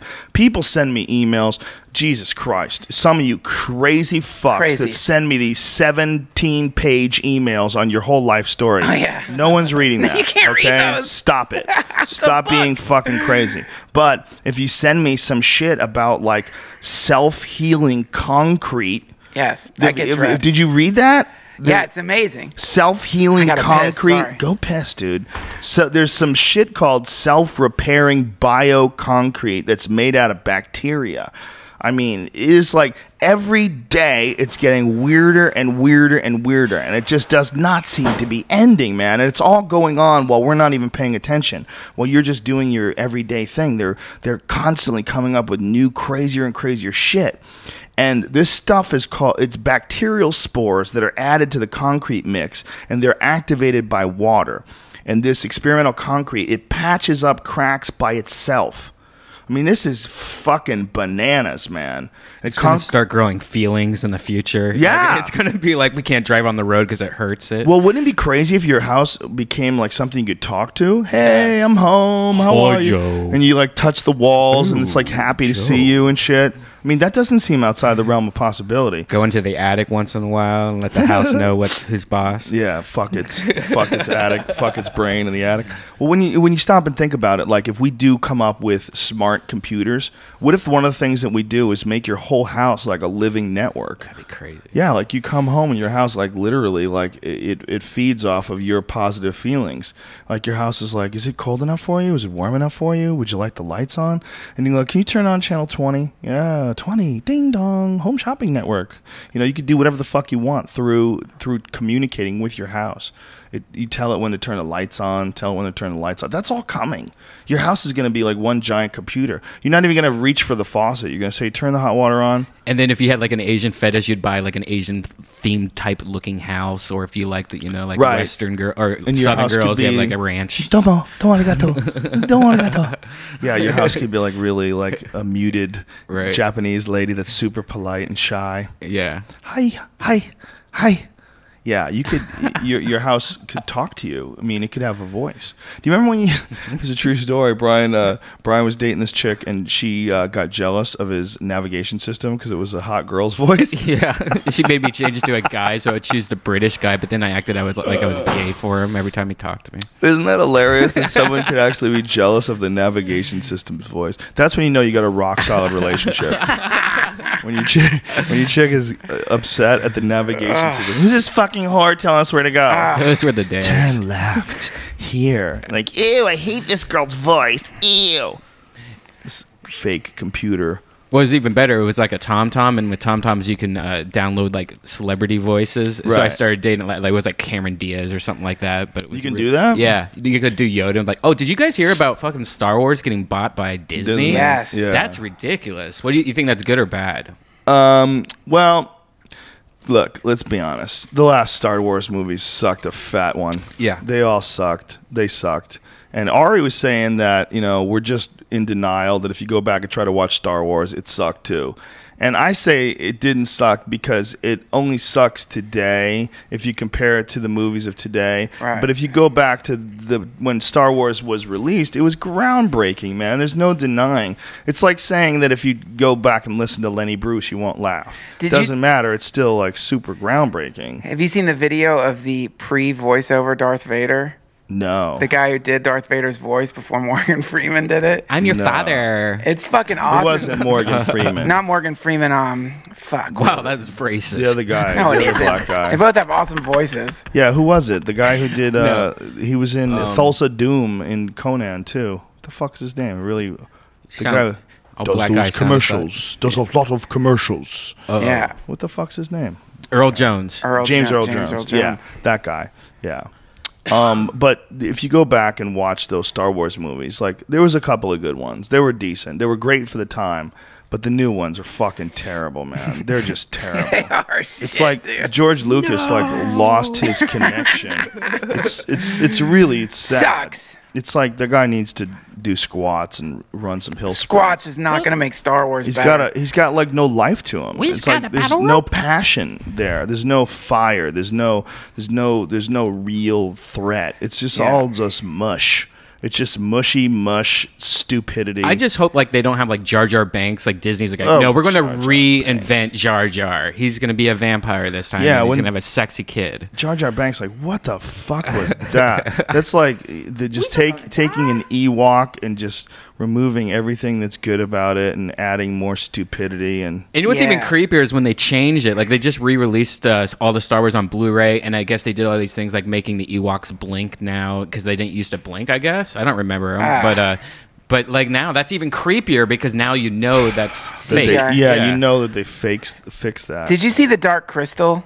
Yes. Fucking it. love that shit, It's man. one of my favorite movies. Yeah, good movie. And Great that's movie. another movie I bet Ari would say, like, yeah, you watch it now, it sucks. I'm like, no, it's No like still, way. you remember it as a child, you grew up with that movie. That's like a classic. There's a lot of good movies that are still good. I think these man, I don't keep meaning to go back to this hippie shit, but I guess I will for the rest of my life. But I swear, man, I think these movies all came because people were taking acid and mushrooms and like yeah. tripping out and like and really going for it. I think that's what those movies came from. Is a psychedelic, bringing something back from the psychedelic universe and then using art as the kind of clothes that you drape around this like hyperdimensional form. I think that's the fucking job, man. You go out into that place and you try to bring back the crazy shit that you catch there. It's like hunting trips into like alternate dimensions, but instead of catching animals, you're catching thoughts and you're bringing them back, and then you're trying to bring them to life by putting them in some form, pouring them into the mold of your music, your movie, your book, whatever the thing is. Like what Alex Gray does, for example. Yeah. Yeah, he really does that. He's better than anybody of capturing that dimension and bringing it back to reality. Yeah. What a beautiful guy that guy is too. Like hanging out with him was so intense. He's just so crackling with like positivity and love, and no matter what I was shit on, he would find a way to like look at the bright side of it. That's cool. I was shitting on all the fat people at Disneyland on scooters, and he's like talking about how great it is that Disneyland is like homeless accessible for wheelchair. I and love accessible people for- like that, Yeah. dude. Those people are the best. Yeah. This guy Raghu Marcus, who I have on my podcast, who's like helps run the Love Server Member Foundation, which is Ram Dass's foundation. Like they have a podcast now called Mind Rolling, and it's him and his friend. And these guys, man, they're so fucking cool. And I was on the podcast, and we were talking about I'd work myself up into a real hippie lather over fucking like people dying in war and the drones. I was really mad and really spewing, like I was coming from anger, and it's like these are people we're killing, and like the way they dealt with that blast of negativity was super cool, because it wasn't like you shouldn't be negative. It was like, but hold on, think about how angry you are right now. Think about the mind state that you're in right now. Think about where you're at right now. You have now created a fucking division. You are no longer in a state of unit of consciousness. You've now you've parsed the universe, and you have done the exact same thing that causes war to happen. The exact same thing that causes conflict is this, the way that the mind tends to create the good guys, the bad guys, the evil forces and the good forces. Right now we've got Al Qaeda. It used to be the communists. Before it was the fucking communists. It used to be the fucking British. Before it was, you know what I mean? There's always or the Nazis. Right. There's always that paradigm. Right. There's always that setup of the enemy and the good and the bad. And the war and paradox the of that battle. game is that you inevitably continue the very fucking thing that you so dreadfully want to stop. And that's the problem.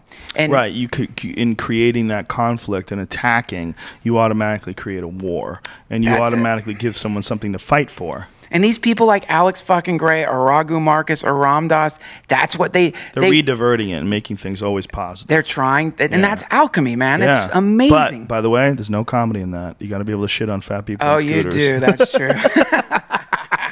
You still need to see that South Park, Joe. That was Which all one? about that. Scooters? Yeah, I do. Well, There's about 1,000 South Parks I really need to see still. But, dude, you know what? I need to start... Load up your iPhone, you know? Yeah, what I need to do is just like next trip I go on, just load the iPad up with like all the best episodes. Those Is there a guys greatest hits of South Park? Yeah, there is, but the best ones is just like you could download like the season and the last 5 even. I've just forced myself recently to start watching stand-ups, like watching comedy again, and there's a lot of bad stand-up out there, man. But I rarely watch comedy these days. Like on television, I don't watch sitcoms. I rarely watch. That's why I don't watch South Park.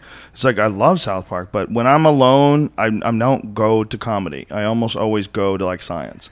I almost always go to Discovery Channel shit or weird things about volcanoes or oceans or any biology type shit. And then retard stuff like my comedy. Yeah, my comedy isn't like Bigfoot or Swamp People. That's my new show, Swamp People. Have you seen that? Yeah, dude, you got to watch Swamp People. These are the folks who hunt crocodiles. Yeah, alligators. And you can't hunt crocodiles in America. We're trying to revive them, Duncan, because it's important to bring the most ruthless and fucking aggressive lizard. Bring them back to a healthy breeding population. So we have to worry about our dogs. Release them downtown in downtown LA. A dog just got snatched off a bridge in Miami. 6 foot off the water, this fucking crocodile jumps up and grabs the dog and pulls it into water for a death roll. Fucking dog, a Labrador, I think. That sucks. Might have made up the Those name death of the rolls suck. That video of the guy who puts his hand in the alligator's mouth. Did you see that? Of course you've seen that probably a million times. Say crocodile. Those are crocodiles. Alligator. Is it? I don't know. Crocodiles are much more aggressive. What's the difference? They're bigger, more aggressive, more dangerous. It's like the difference between a poodle and a pit bull. You know what's cool though, man? The good thing, it's interesting how not all animals learn to swarm. Like only bees swarm. Like alligators and crocodiles, they'll like if you throw meat into where they're at, they'll eat it. But there's not like organized swarms of alligators. That would change the fucking game. They would if they're hungry. If they're hungry and something goes in the water, like when a wildebeest or an antelope gets jacked, they all rip it apart. Yeah, but they're not like wolves. They don't hunt. They can't they don't stalk animals. There's not like they have a way better setup. They hold their breath for hours underwater in muddy water. They just stay put, and then they explode out of nowhere when you have to come and drink because there's only one water hole. Like crocodiles are way better than wolves. Oh please! They're in Africa. They're in Africa where there's a fucking million animals, and they all have to come to this water hole. This is the end of our friendship. 28-foot-long dinosaurs that haven't changed in over 200 million years are waiting, holding their breath for hours. Oh, and by the way, they don't have to eat for a year. Sorry, man. Wolves are better than alligators. Bitches. I mean, fuck! You got a wolf hat on. How dare you, man? Duncan has a wolf hat on. I just realized I'm wearing a wolf hat defending wolves. Next topic, please. I didn't realize that was happening. A wolf spirit hat. I'm sticking up for the wolves, man. That's funny. We gotta protect him, bro. Oh, Brian, pull up the video of a wolf wolves killing a coyote. Put on your wig, Duncan. It's pretty fun. The wig doesn't work that good. Isn't it funny that like there's a certain amount of shit you could wear like in your daily life that allow you to wear like that's a costume outside of being dressed up for Halloween? Like you can wear a toupee. Yes. That is not your fucking hair, but you can wear a toupee. Sure. But you can't wear a fake mustache. Nope. Wolves what? If you wear a big fake mustache and try to go through security, they'll go, "Sir, you take the mustache off, please." You're like, no. I'm really insecure about my lack of a mustache. I used to have a mustache, but my hair fell out of my upper lip, so now I have a toupee mustache. That is weird. You got to take your hat off when you go through TSA, but you don't have to take off your toupee. What if you had a merkin, and they were like, "There's something showing up in your crotch." You're like, "Yeah, nothing. It's nothing." They're like, "What's going on? Can you please unzip your pants?" You have this giant Jew fro down to your crotch because you've just always been really insecure about not having any pubic hair, so you just glue just this patch of fucking doom, and everything is bone dry. Your balls are bone dry, your dick's bone dry, not a hair on your dick. I have like stray hairs that are growing out halfway up my dick every now and then. I gotta pluck them out. Oh, you pluck them? Rip them right out of the fucking roots. That. Out of the roots. My pubes are ridiculous. If I let them grow, it's a fucking jungle down there. Plucking. But some dudes, they don't have that, so they just they have a merkin, and you go through security. Do you think they let you keep that merkin? No, you got to strip it. There's probably a bucket of them. It's probably a dog that will snatch it off, bite your cock if you don't pull that merkin off. You could have a bomb under that merkin. I've never even heard the term merkin. Merkin sweat. You ever taste it? What's a merkin? I think it's like a fake pubic hair beard. It's a fake bush. But for what reason? No, hold on. It's Joe. because a lot of I thought you girls- were making that up. There's no such thing. Yeah. Oh, yeah. There's two things. Like if you get, like, a lot of girls get their shit lasered off, so they want, once in a while they want to have, like a bush, and then they also have like strippers or like chicks that want There's to. no muff Yeah, but wigs. that's not It's when like it was piercing. invented. It was invented a long time ago. It was to combat pubic lice. Yeah. The people they're originally worn by prostitutes after shaving their genitalia. They're now used as decorative items in erotic devices or in films. Yeah, it was in the 1450s. Jesus. Women shaved their hair and they wore a merkin in the 1400s to combat pubic lice, and prostitutes would wear them to cover up signs of disease such as syphilis. So they have a big fucking wig over their syphilis. Hey, if your fucking prostitute is wearing a pussy wig, you should be suspicious. Do you think people went raw dog with prostitutes back then? Like everybody went raw dog? It's like a bathroom rug. After a while, if she has an old merkin on, it's like a bathroom rug. It's just all fucking mildew and. In Hollywood filmmaking, merkins are worn by actors and actresses to prevent inadvertent exposure of the genitalia during nude or semi-nude scenes. If a merkin were not worn, it would be necessary to restrict the shot to exclude the genital area. Dude, have you ever heard of the way they shoot sex scenes, how they bring the boyfriends in? Have we already talked about this? Oh, and the guy watches? The guy watches, Yeah, so like what if is you're that about, isn't that suck? Listen, you can't have someone have a fake sex scene with someone that's hot. They're going to get hard. Fuck They're going to no. want to... I had a friend who did a fake sex scene in some terrible movie, and the girl goes, "You can fuck me if you want." The girl actually said that. He's like, "I don't think I can."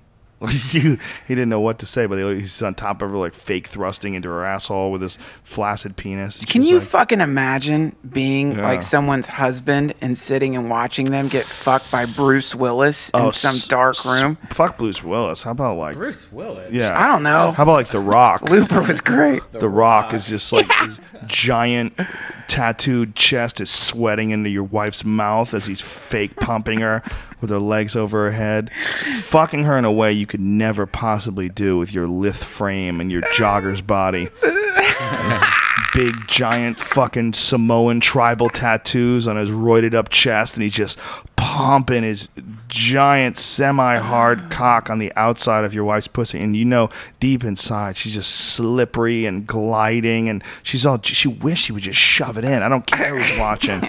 And you're sitting there, is this over? Have you got enough takes of this? Is this are we done here? Are we done here? Plus the side. Enough. What if it was Louis Anderson? I'm going to get your wife's pussy, and you have to watch somebody gross, Big fucking Jabba the John Hutt looking Lovett. sloppy dude eating a fucking hot dog while he bones your wife. The sideways He's glances. got to pick his gut up like an underhook, like a chimp. Remember those chimps in a buckets where they would have that? That would be like how their paws would connect. You would play that game with the plastic chimps. Well, he's got to take his hand in sort of that position to just suck up the gut and pull it up so his short, semi-hard penis can even get inside your woman. And the stink wafting out of that flap is like a homeless dude just took off his boot. Just like, just a combination of the L.A. River after a flood, this shit rolling and water and fucking what is tepid water? No, what is in water when it's stagnant water and shit and old loads. Old loads in there, just old briny old fucking loads. And his cum comes out like snot when you have the flu. Just yellow.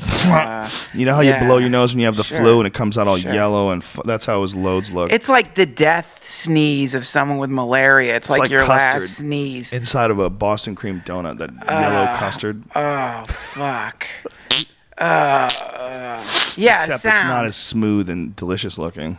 Yeah, a little congealed. A little cottage cheesy. And it burns. And it burns, yeah. It stings. And it stings your eyes, too. You have to run to the bathroom, and if you get it on your eyes, you'll start crying. It smells oniony. It's like fumes coming up from an old onion. I was talking to a friend of mine the other day, and I didn't tell him this because his breath was so bad. I literally thought he shit himself. and I didn't know how to. I just decided I was too high to break it down, and he was sober, and I was like, oh my God, I can't talk to you. And it's so true. Like, people who have shitty breath want to tell you these fucking long, stupid stories, and he wanted to tell me this long story, and it was just like prisoners had been farting in his mouth. Ew. It was just like he had held his mouth open, and every fucking prisoner in cell block D just farted in his mouth. It was so bad. I literally thought he shit his pants. It was horrible. It's not me, is it? No, it's not you. I would tell you. All right. No, it was It is weird, civilian, isn't it? But it is weird how like bad breath is almost like a demonic force that possesses people and compels them to tell the longest, most boring stories. It is weird how people with bad breath want to tell you fucking stories. It's a strange thing. But it's weird how people... I want people to tell me about my bad breath. If I have bad breath, please tell me, because I know I have it. Especially if I do like a long show. You know, like you do a show and you're talking for an hour and a half. Your breath must be gross. Yeah. You're not drinking any... I mean, you drink like a little water here and there, but you're not like refreshing your mouth. It's like... stomach acids. It's probably disgusting. Tell me! But I wouldn't tell him. You know why? 'Cause some people can handle it, and some people get all butthurt. Remember when you went through that brief phase where you were like, I'm not wearing deodorant, it's the smell of a man, and you were going everywhere stinky? What the fuck was so bad about it? Well, I thought that, first of all, gross. deodorant, I thought it was bad for you, and it is bad, but I decided that if you get cancer from deodorant, you're a fucking pussy. That's what I think. Right. That's how I feel. I stopped wearing deodorant for a little while. I just washed myself, but I'm way too funky, and I eat too much meat, man. I'm too much of a predator. So I you smell my armpits. So, man. Do you think that like that's why deer run from you? By the way, do you think if you lived on some kind of like forest saint diet and you only ate like you would smell different, honey and fucking flowers, and you were, like, you think you'd stop stinking? Oh yeah, 100%. Yeah, part of what you're smelling is like uric acid and all sorts of different shit that comes through your pores. It comes directly as a result. A lot of the smells come directly as a result of eating meat. In fact, that's one of the things that deer freak out about when deer then they catch you in their nose and they run away. That's like when they run away the quickest. When we were hunting, when the wind would come off of you and go towards the deer, they would go, I'm getting the fuck out of here. Right. There was no mistake in their mind that you were a predator. Right. You smell like a meat eater. Yeah. That's I think there's a smell. Like vegans have a very different smell than people who eat a lot of meat. If you eat like a lot of steak and burgers and shit, you definitely develop a different smell. Yeah, it's true. Yeah, 100%, man. You know, your shit smells different. Jesus Christ. When I drink nothing but kale shakes for a couple of days, my shit doesn't smell bad at all. It goes right through me. It smells like pineapples. And I flush this giant green pineapple smoothie out of my ass. But it doesn't smell bad at all. Right. When you're eating a lot of meat, man, you're breaking down a lot of shit. Look, man, I'll tell you the recipe for some pretty awful dumps if you want to know out there. Yeah, fucking. I got mine too. We should share it. Let's make a cookbook. This is a poop book. Booze is important. Oysters. Think about what that is. Oysters are like the phlegm of the ocean. It's like they're just like these already mucusy things. Like oysters destroy me. I can't do it anymore. Starbucks destroys me. One of these coffees, every time I'm like halfway through it, I just have to run to It's a colon cleaner. Yeah. I have to go again, I think. There's nothing like the kale shake though for cleaning the colon out. Kale shakes are ridiculous. Like you can't even hold it in. Have you ever gotten a colonic? No. Heard it's awesome though. I've heard that it's not good for you. I've heard conflicting things. I've heard it's good for you and it's not good. What did Penn and Teller say? They said it's bullshit. See, the problem with Penn and Teller is Penn and Teller also said that yoga is bullshit. Yoga is not bullshit. Yoga gets you high, okay? And the only reason why anybody would say that yoga is bullshit is because they're out of shape and they're not in tune with their body. On this podcast.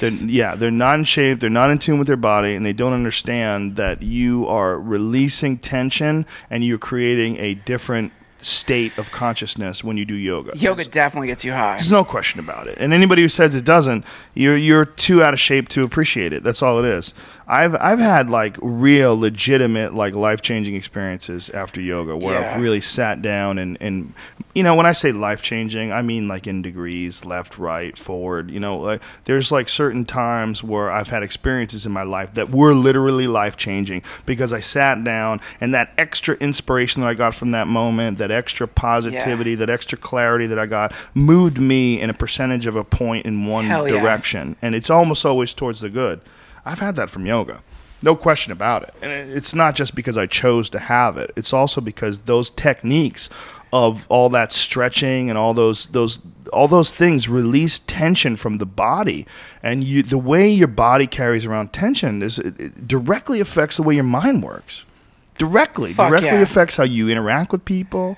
Like true yoga people, the real yoga people, are fascinating to be around, man. They're really cool and calm. And there was this dude from South Africa I used to take yoga with. He was so real, man. He was the real deal, man. Yeah. There's a lot of those fake yoga guys that try to like fuck chicks, and you know they try to like be fake spiritual, and they sing like Indian songs, you know, that they memorize just to fucking impress people with their Hindu street cred. You know what I mean? You know that kind of fake thing. Sure, I've seen them giving massages at raves. Yeah, exactly. With their dirty Birkenstocks on, and you know, saying namaste. Get out of here, bitch! Don't you namaste me, you son of a bitch. Because the people I know what you're up to. The people who really practice that shit, man, they don't act like that at all. There's none of it's there. It's a whole different fucking animal, to the point where it can be shocking because you kind of expect people to be a certain way. This is a funny thing. This is like one of a fun thought experiment you can do is right now, maybe you don't, but right now in a lot of people's minds, they already have this idea of what an enlightened person should act like. You already have that idea. Here's what they might be like. Your mind will try to create an idea of what enlightenment looks like. And that idea is always wrong. It's never like that at all. This is that saying, if you meet the Buddha on the road, kill him. That's the idea, which is like anything in your mind that's kind of defining the way you think an advanced person should be creates a real big problem because you'll start pretending to be that way. You know, you start putting on a costume or a show. But yeah, most of those folks you run into are the real deal, man. They're just totally in the fucking moment. They'll go with anything. It's really hard to be the real deal. The real in the real world. No, the world. Oh, how do you say world? World. No, you don't say that. World. It's the best thing in the world. World. He doesn't say world. He says world. WROLD. World. There you go. White Castle's awesome. It's the best place in the world. Please shut the fuck up. He's changed from supporting the Olive Garden. Now he's changed to White Castle. Well. It is fucking good. Yeah. If you're really drunk, it's delicious. It's great. It's biscuits for drunk people. Gray meat. In the future, I'm going to make my own White Castle, but it's going to be Red Castle for Los Angeles. That's what we need is Fuddruckers to back us up, and you get those fucking ostrich burgers. You ever get a raw or rare ostrich burger at Fuddruckers? No. Oh, goddamn, son, that shit is good. We could have that Red Castle guy. Ostriches are cunts too. They're birds, and birds are dinosaurs, and all dinosaurs can go fuck themselves. I'll eat the shit out of an ostrich. I will eat the shit out of an ostrich. I will Kimura an ostrich's neck and kill it and eat the shit out of it. When I was living in Asheville, their necks are perfect for strangling. When I was living, that's what I bet you can't even guillotine them though. I bet their necks just go right with it. I bet they can peck the fuck out of you. Peck your dick while you're trying to guillotine concussion into your head. I used to be so poor when I was living in Asheville that I would go to Fuddruckers and order a bun and just like eat the lettuce and the tomatoes and the onions from the fucking hamburger and you had bar. Cheese, you had everything. You could make a grilled cheese sandwich out of relish and pickles. Just make a shitty salad with bread. Yeah, incredible. Asheville, North Carolina is one of the last great spots on earth. Yeah, it's pretty I almost great. didn't want to tell people about it. When we got back, when we were wandering and walking around on the streets, I was like, this is one of those places where you could walk around the streets, and it's small. It's a small town, but it had all these bars. You can walk from bar to bar, and people were friendly. Yeah. And I was like, whoa, Duncan, this is a crazy place. We're in, like, one of the last great places on earth. Yep. Asheville, North Carolina is one of the last great places on earth. We walked to a kava bar, okay? There's bars everywhere and nice people, and sure, there was a few drum circles, and there's a few fucking hippies sitting on the ground on the sidewalk. There's a little of that. I'm going to just fucking say this, and I know, forgive me for saying it, but drum circles are fun. If you just fucking go to one. It's fun. You get to bang on a drum. It's fun. It's like awesome. They never smell good, though. No, no one's ever accused a drum circle of smelling great. But they're fucking fun. They're fun. Do you like the smell of sage? No, It's the worst smell ever, right? I don't like that smell. It's horrible. Yeah, sage, it smells good when you're walking through it, when you're outside. But you can't escape it. It's horrible when it's on fire. That's when they burn sage to like the spirits and shit. When I was a kid, my mom burned sage in my room because she thought I'd summoned a demon. Well, in you there. know salvia is sage. Salvia Yeah. divinorum is That's sage. why I thought it smelled like salvia Yeah. the other day. Yeah, I was when like, it you're- smells like it's like flashbacks. I don't like it. Salvia, I don't know if that sage is psychoactive. I should find out, because if it's true, you could just find sage and smoke it. Yeah, I went to the Sage Day of the Dead at the Hollywood is- Forever Cemetery. When was that? Friday, and it was the worst experience ever. It was so crowded. There was one point you couldn't move any direction. I just wanted to cry and run. But are you ever doing any more comedy shows there, you think? Or? I don't know. I don't know what's gonna happen with that. I'm so busy right now. I don't have time to do it. That shit was always fun. Yeah, sage is salvia. Isn't that crazy? No wonder I was having flashbacks. It was One of horrible. the several genera commonly, how do you say? Genera? What is that? Genre? genres. But is that? Chanel. No. Genera? Genera? It's It some has kind of something to do with botany genetics. Yeah, it's a botany term. Several genera, whatever, commonly referred to as sage. Let's fucking give our listeners the answer. What is? Look it up in the dictionary. I love that. Highlight it. Look it up in the dictionary. Genus. There, that's right. I thought it was that. A principal taxonomic category that ranks above species and below family. And is denoted by a capitalized Latin name for, e.g., Leo. Okay, so it's one of the types of sage. That's what Salvia divinorum is. It's one of the several different kinds of sage. Huh. So I don't know how much of that shit that you walk into when you're wandering through the woods. It's step over sagebrush. I wonder how much of that you light on fire and see Jesus. Probably not Probably. much. And I bet a lot of it. I bet it's pretty common. Let's see how common is salvia in the wild. Let's look up that. Is that Target? Yeah, you can get it at Target. Shut up. Yeah. Yeah. They sell salvia at fucking Salvia Target. plants. Absolutely. Yeah. You know Go what to else they Target.com and sell? check it out. You know what else they sell? They sell fucking peyote. What? Yeah, they sell the fucking cactus, man. San Pedro cactus. You can buy at any Home Depot. You take that San Pedro cactus and make fucking peyote. Allegedly. No, yes, you can. Wait, you could Sam- also take the fucking morning glory seeds and smash them up and cook them and make a very potent psychoactive That drug that's is similar to LSD. LSA, I believe, is what it's Yeah, called. as a matter of fact, they've actually taken steps to make the seeds non-psychoactive. They like poison these fucking seeds. They make it so it's like will upset your stomach. Yeah. Hawaiian rosewood too. That's another one. Nutmeg. That's another one. Datura, devil's gypsum seed. That's another A one. huge spoon of cinnamon is supposed to make you trip. Yeah, think- in some parts of the world, particularly in northern Mexico and southwestern United States, like we live, bitches, Salvia divinorum grows wild. It's fucking wild out here, man. That's nuts. It's wild right here. Wild boys. I don't like salvia. You don't? I do not like I that won't do it buzz. anymore. Why? I'm What's the done. matter? What, that buzz? You can't handle it? Yeah, I guess if you want to say it like that. I just don't like the feeling. It's not a great high. It's not It's a dirty high. It's and a it feels dirty like, high. It feels like it does damage too. It just In what doesn't. way?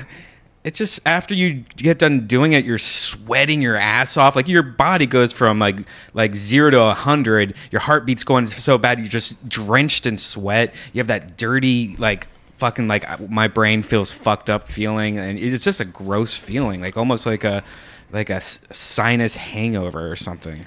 It's a drug that was it's a shamanic drug. It's like more in the line of I don't know, but I've read that ibogaine is not a pleasant high. It's meant to be used as a kind of in accordance with a shaman or someone who knows what they're doing to create some spiritual effect. It's not meant so that you can fucking pass out in front of Mario Brothers in your trailer. It's not the way people use it now is they get, they fucking smoke this shit with an Xbox playing in the background and a baby sleeping in the other room. I don't think it's that kind of drug. It's not one of the pleasant drugs.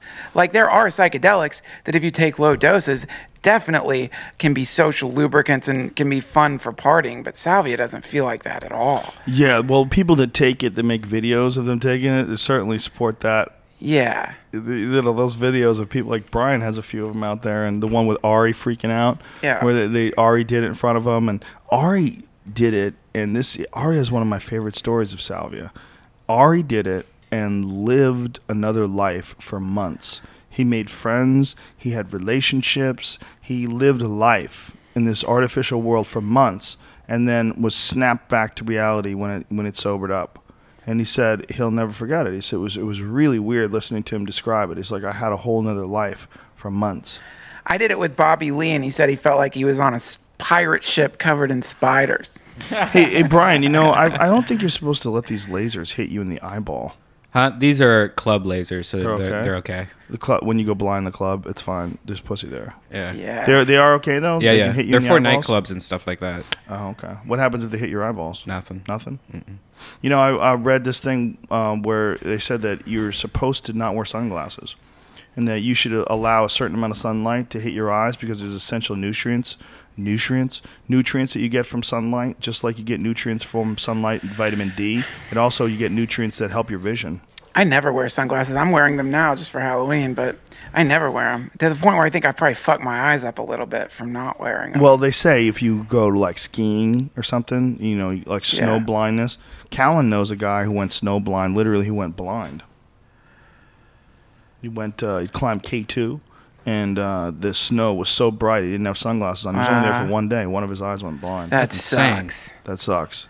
I got sunburn on my eyeball because it rained. I was in Myrtle Beach, and it rained on the table, and the table was glass.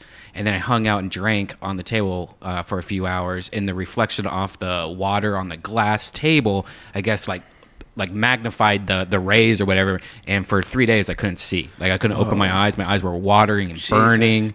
I just had to sit there and close my eyes at Myrtle Beach for 3 days. If you had to pick a sense to lose, I wouldn't. Let's not do this. What would it be? I don't like to do that. Honey Boo Boo's mom or Honey Boo Boo? Yeah, I like Honey Boo Boo's mom because she's probably can't get pregnant anymore. You would pick Honey Boo Boo's mom over being able to see? No, I'm not talking about you. No, it's Honey Boo Boo's mom or Honey Boo Boo. Yeah, that's the question. It's like we're not going to play. You don't want to play that game? No, stupid. It's negative. Negative. Like It a is. lot of people It's go negative. blind. Just loss. Just start talking about loss. What'd you rather do? Lose your feet or lose your dick? Oh, I don't know. Stupid. There's other things to think about. By the way, that's an easy answer. Yeah, it is easy. Okay, because they make fake feet, but fake dicks don't feel shit. Yeah. Right? Is that what it is? Namaste. Namaste. Namaste. I just enjoyed some amazing vegan salad. Namaste. Namaste. Duncan Trussell, why are you wearing a wolf hat? This fucking hat? Yeah, why are you wearing a hat? You have to ask why I'm wearing the most amazing hat spirit. on earth. Where'd you get it? I got it in fucking Nevada City, Northern California, where with the Emerald Triangle. One of my friends got a legal marijuana farm up there. There's no such thing federally.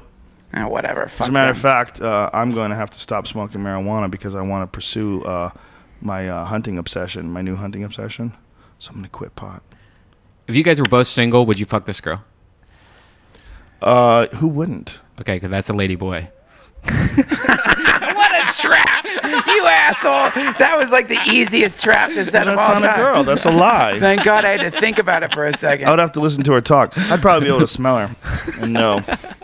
I'd probably be able to smell her and know that she was a boy. Brody just recently on a podcast came out and saying that he went to overseas for a movie, Bangkok, and tested out a lady boy. What do you think? He's now thinks he's 10% gay. He doesn't want to pursue that. He just wanted to see if he was or not. What happened in the? How did they fuck? What happened? Was he on top? No, I guess it was just maybe a blowjob.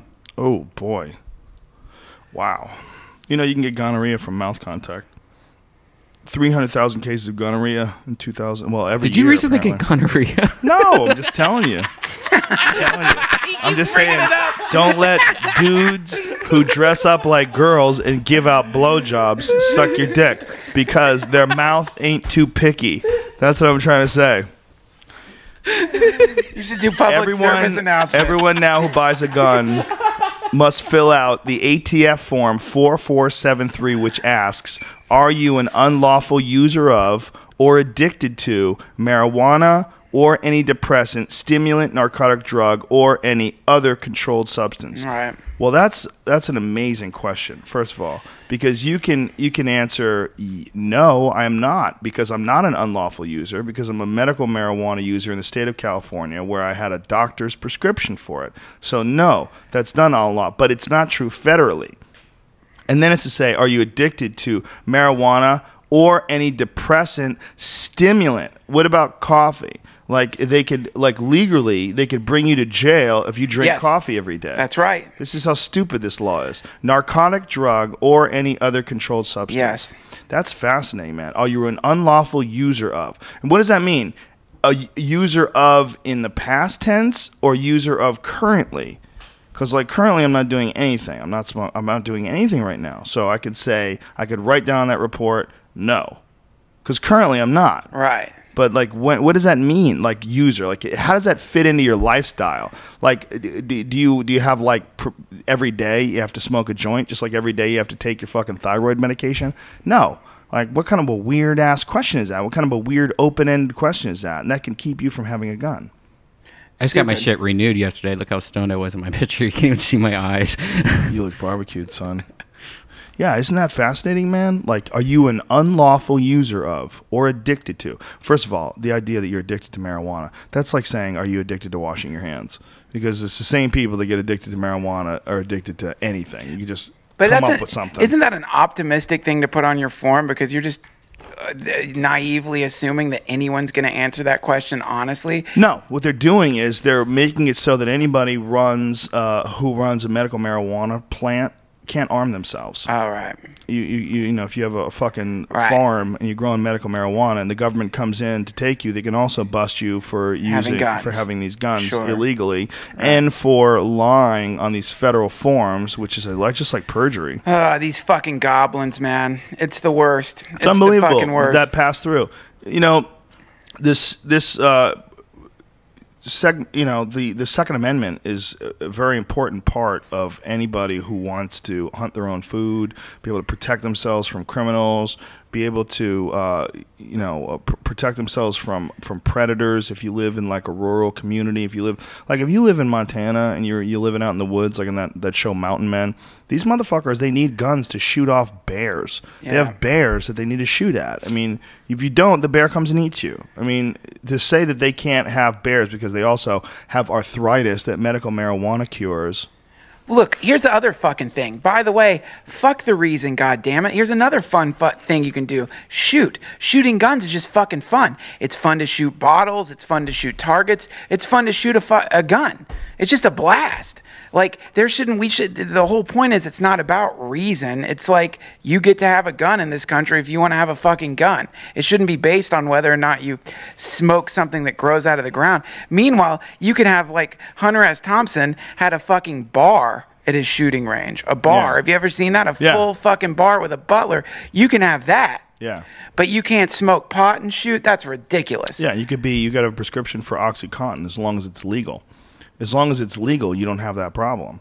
Any person, Bureau Assistant Director Arthur Herbert writes in the open letter to all gun sellers. Yes. Any person who uses or is addicted to marijuana, regardless of whether his or her state has passed legislation authorizing marijuana use for medicinal purposes, is prohibited by federal law from possessing firearms or ammunition.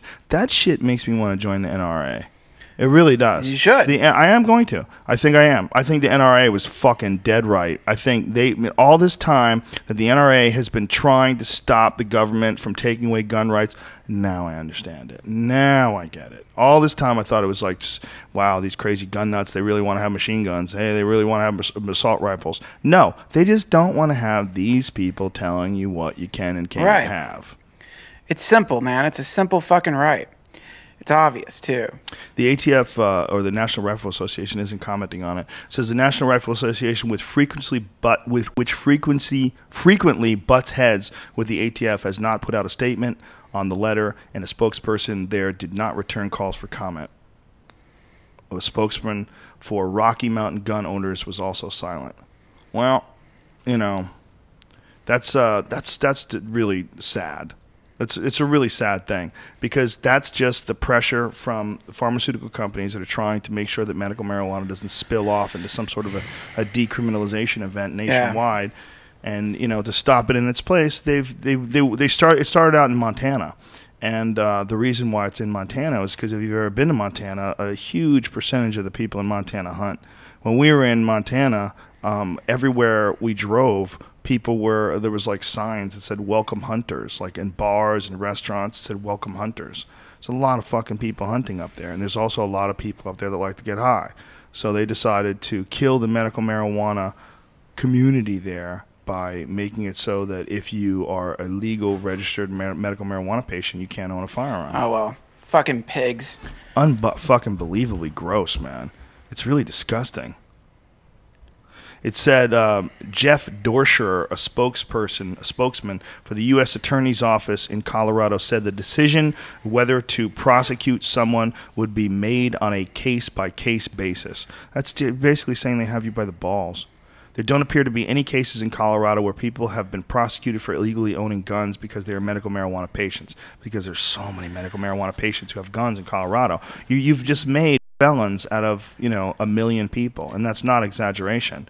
The medical marijuana community in Colorado is fucking amazing. Isn't it basically a slippery slope, though? Like, the moment you, as a government, say that people can't consume a plant that you can't overdose on, the moment you're making laws like that, isn't it kind of a slippery slope where you can't expect there to be other logical laws following that? I mean, isn't the thing like what they're doing is obviously wrong, and that seems to be part of what they do. The federal government makes shitty laws that have no basis in actual reality and are just based on whatever their weird power agenda is. It's that, but I think it's also them. It's a death throw. They're exposing their belly. I think they're showing how fucking stupid their system really is. That they're creating a law that's going to make people angry and furious, and the wrong people, gun owners, because gun owners and hunters are some of the most organized motherfuckers.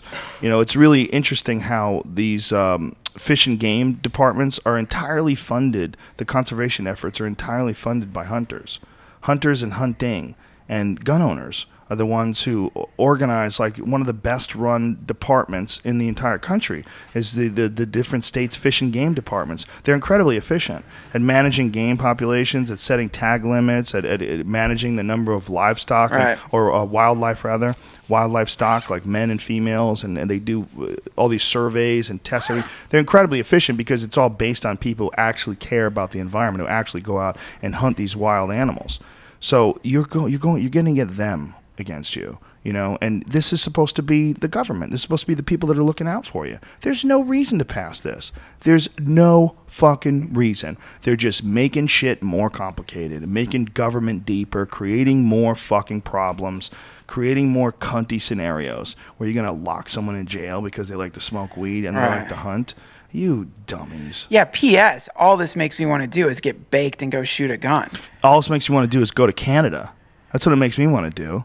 It makes me want to run away from these stupid fucking laws. These are dumb. The idea that you could put yourself in jeopardy, that you could possibly get locked in a cage and not be able to see your family for an extended period of time because you did something that you wanted to do that didn't hurt anybody. It's fucking crazy.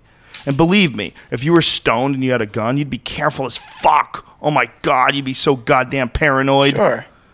I think you would. You might be an idiot, though. You might just like, dude, just start shooting things. Man, when I grew up around guns, nothing is like growing up around guns makes you so safe with guns. Like since I was like can remember, my dad, like me, because kids, like little boys have fake guns, and my dad would, like, even with the fake guns, he would like teach us, like, never point this at somebody. Here's how you handle a weapon. And then of course he would like taught us to shoot, and it was like the way how strict and stern he was with weapons. Like, I'll never forget that. I'm so fucking careful when I get around guns because he like raised me in the right way, and that came from being only people who haven't been around guns are afraid of guns. Yeah, you it's know, like when your kids find guns in your house, and if your kids are raised and taught what a gun is and what's important and why it's dangerous, they're going to be okay because they're used to being around them anyway. Yeah, you know how to put the safety on. You know when the safety's off.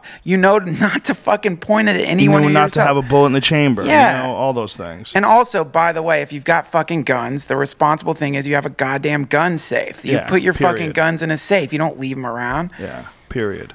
Yeah, it's really unfortunate when the government has to pass laws like this. They don't have to, but when they try to pass laws like this to further some other agenda, it's the agenda against medical marijuana is what it is.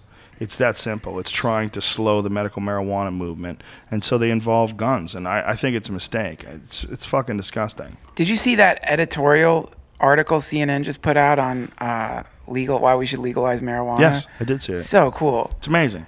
Well, meanwhile, it's still illegal. Meanwhile, people are getting arrested every 37 seconds. Is that the statistic? Yes. 39, 37, 39. Jesus, man. Yeah, in this country, by the way. Yeah, it's fucking stupid. Stupid. It's a waste of goddamn time, and it's become a business in and of itself. That's the real issue. The real issue is that it's become a fucking business. The business of arresting people and keeping people in jail, the business of closing down medical marijuana farms and catching Mexican drug runners living in the Northern California mountains where they have giant, like, wild fucking these huge setups out there where they have the shit growing wild, you know, so brains up there constantly. You could just start planting it, and then they harvest it all. But they have these dudes living up there in camps. They have they even have a god or a saint rather that they pray to, the narco saint. Put on their fucking guns. Yeah, they have like pictures of this guy. What is the narco saint? He's got a name. Hold on, I'll find out what his fucking name is. Powerful Goo Goo. Hey, my Goo. Powerful Goo. Oh, look What at the fuck was that? Jesus Malverde, sometimes known as the generous bandit, the angel of the poor, or the narco generous saint. bandit. It's Robin Hood. Isn't that amazing? Do you know what Robin Hood was initially about? No. The king owned land, and you couldn't hunt the king's land. And Robin Hood would hunt the land and take the deer and give it to the poor. That's what the robbing from the rich and feeding the poor was. Isn't that amazing? Yeah. I thought it was about money. It started out with that. It started out with poaching the king's deer. The king's motherfucking deer, man. The king's always got deer. Well, apparently the difference between the way wildlife is run in America and wildlife was run in the European world, and that was one of the things that made the United States so great when people came here from Europe, was that in Europe, all land and hunting is all owned by royalty and rich people. Yeah. And so there's no public hunting. It's all on private land. Whereas in America, the wildlife is all the people's. Like even on public or even on private land, like say if you own private land, you still can't shoot everything that's on that land. You have to have like a tag for the deer. Right. You have to kill, only a certain amount of them according to how much population you have in the area. And that was what was that made like these Daniel Boone characters that came here from European background so happy that they could live this sort of different life where they're running around and just hunting whenever they wanted to and be able to provide for their family, which you couldn't do in Europe. You literally couldn't go out and hunt food unless you went to a private land preserve. It's still a lot of countries. I think Scotland is still like that. You can't just go there. You have to go to these private places. It's amazing, man. It's incredible the different things that powerful people will do. Cunt. Yeah. Fix the world, Duncan. I'm working on the it, king. man. You're the king. Fix the world. How do you do it? How do I fix the world? Yes.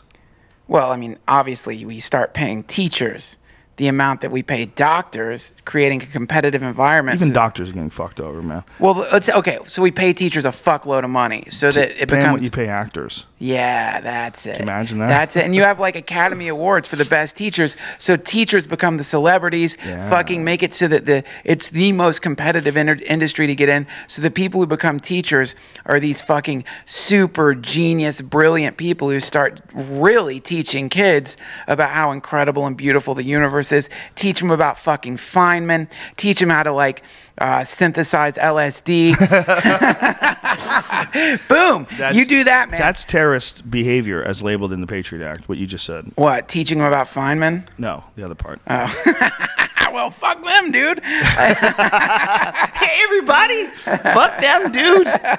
No, that's the problem, man. You fucking start with the kids, get them educated, get them excited about life, get them to understand that we exist in a beautiful, juicy, vibrant world, and that your brain is an alchemical laboratory which can produce thoughts, which if you put those thoughts into action, can transform your entire planet in the same way that the invention of electricity or the varieties of technologies that have come from the mind have shifted our planet completely and perhaps perpetually. You teach kids that your mind is the laboratory from which every single innovation that has affected your species has come. You share the same brain that Einstein had, Feynman had, Buddha had. You have that computer. Here's different operating systems that you can decide on. You teach them about yoga, you teach them about health, you get them fucking high when they're ready, initiatory rituals, you bring them into a visceral experience of the beauty of life instead of putting them in little fucking boxes, making them sit at uncomfortable seats and listen to underpaid, angry people. Not all of them. Some teachers don't give a fuck and they're beautiful people, but some of them are like not being treated with any kind of respect, and the end result is they're phoning it in. You know? And so that makes kids, when they think about reading or books or math or any of it, they just have this like the same reaction you have when you've gotten a tequila hangover and someone offers you tequila because you've been having this shit pumped into you in the absolute wrong way. We can't educate kids the way we make foie gras, by fucking forcing shit down into their mouths until they're poisoned and sickened by it and hate it because it's coming from angry, bitter people a lot of the times. I can remember certain teachers I had, man. They were fucking pissed, angry shitheads, and it made me hate the information. Okay, but devil's advocate, when you look at the possibility of computer simulations and you look at the idea that life is some sort of computer program, those people inspired you to not be like them. Those people inspired you with energy and the motivation and will to move past their paradigm and to see the error of their ways. And one of the best ways to see the error of someone's ways is to see someone who's just preaching bullshit, living a miserable life. You see it, and it's like it's almost more powerful sometimes than a positive image and a positive message. Some of the reason why I got motivated to do all the things that I did was because I was raised shitty. I'll tell you what's motivated me, dude. What's motivated me is running into some really great teachers in my life. You, my friend Emil Amos. This guy is a fucking amazing musician. He's a genius. Different college professors. The professor who convinced me to go to fucking India. Like, really brilliant people. I agree with that. You've done the same thing to me, as have all of my my friends. Yeah. But I also think that the people that are trying to stop me and the people that have said shitty things to me, those people they started a fire inside me that I don't know if would have been there if it was just a positive reaction. No. I think the yin and the yang is important. I am certainly not. Clearly, you're never going to get rid of this fucking the negative element, but you can be with people who teach what you just said. What you just said, which is a kind of like Nietzschean idea that we need, that part of what we need is a thing to resist. We need a thing to rise above. We need a thing that we can get angry at that motivates us. But that shit can be taught. You can teach that to kids. You can teach that to people. Like, you can show people that. You can just bring people these philosophies that have been developed by super geniuses and let the kids pick, let them decide. And you can do it coming from charismatics and coming from performers instead of coming from people who just want to get fucking home. So there's positive ways to achieve results and there's negative ways to achieve positive results. And the negative reinforcement forces you to rebound and to push away from that and thus create a positive result. But it's also possible to create that positive result with correct nurturing and a real philosophy for life. Yeah. A real positive philosophy. So it's almost like we're almost we're almost destined to follow a positive. We have several different options for achieving a positive result, including being raised badly. You know, including being raised by someone who doesn't care about you and forces you to be a much more loving and caring parent. You know, this is a story. This is going to really probably piss off a lot of the audience because it's a Jesus story. But I just read it. Somebody sent me this book of like monks writing essays on the Gospels. And there's this. And when you hear this at first, it's like, come on, that's so fucking stupid. But then when you think about it, it's kind of a cool idea. But there's this story like Christ is walking through the temple with his fucking disciples, and there's a blind man that he heals. And they ask him, why was that man blind?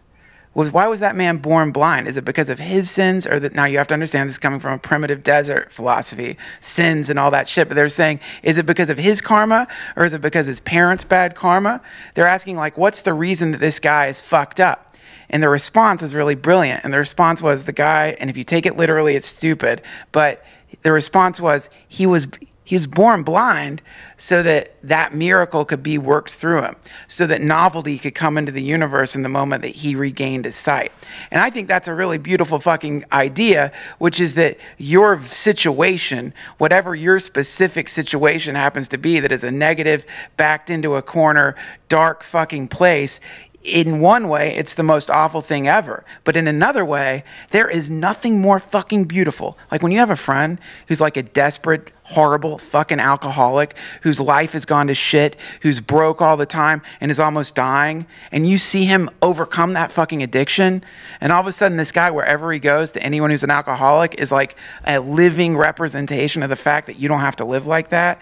That is fucking powerful. Mm-hmm. So your negative state, whether you're obese, whether you're a drunk, whether you're on heroin, whatever the fucking thing is that you happen to be in because of circumstance or whatever, that has the potential energy. You can convert that into a living teaching, so that everyone around you can see that you mastered yourself and rose above the darkness. And the people who are in that dark place, they'll be inspired by that 1,000,000 times more than reading the Bhagavad Gita 1,000 times or seeing something written down, because you're the living example of the fact that life, human life, and the human individual's life can radically transform for the positive if you focus, and if you, there's some luck in there too.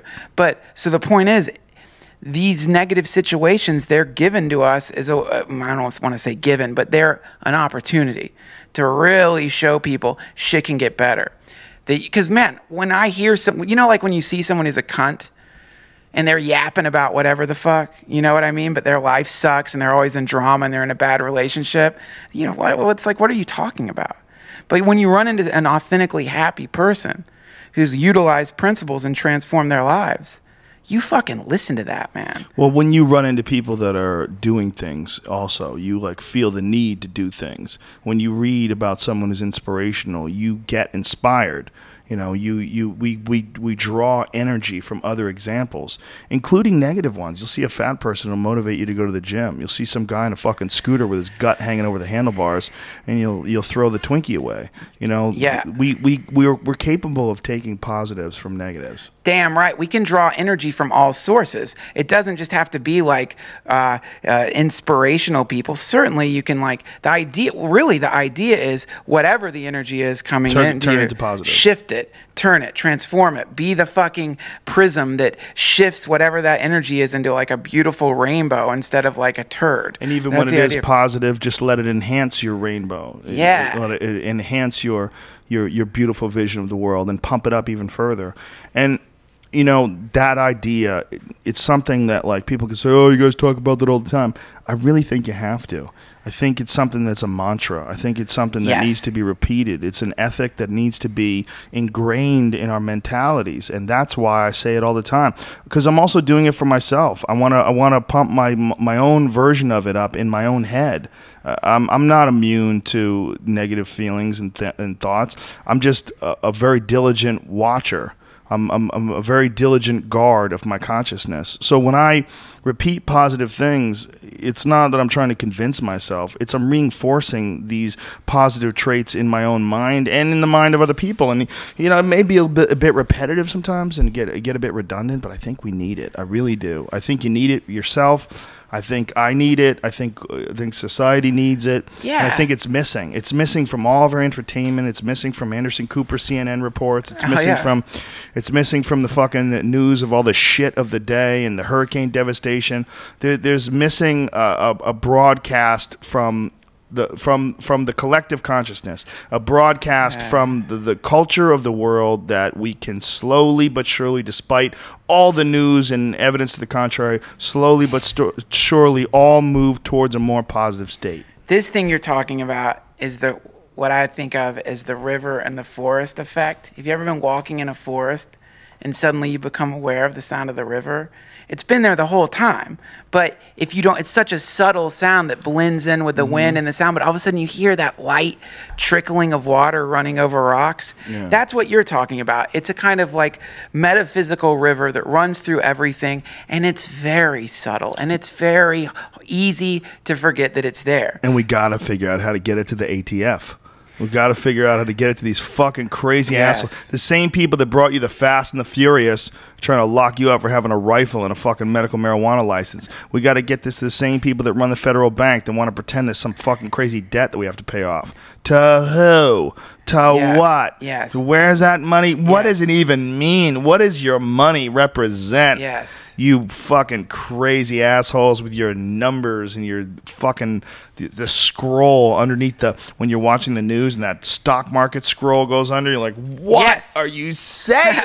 Yeah. The fuck are you doing? We have to fix it. Well, first, fucking hear it yourself. That's the first goddamn step. Fix the people, goddammit. Fix the conscious, and then get to the point where the consciousness has evolved so much that it's ridiculous to everyone, including the people that are in charge. Yeah, and man, but this is another thing we always say, but just talking about this reminds me of it, man. It's so easy to forget this shit, and it's so easy to like go out into the world and like everything's goddamn like rubbing you the wrong way. Everything's like can seem so fucking terrible, but then when you realize like, no, you don't have to be a victim.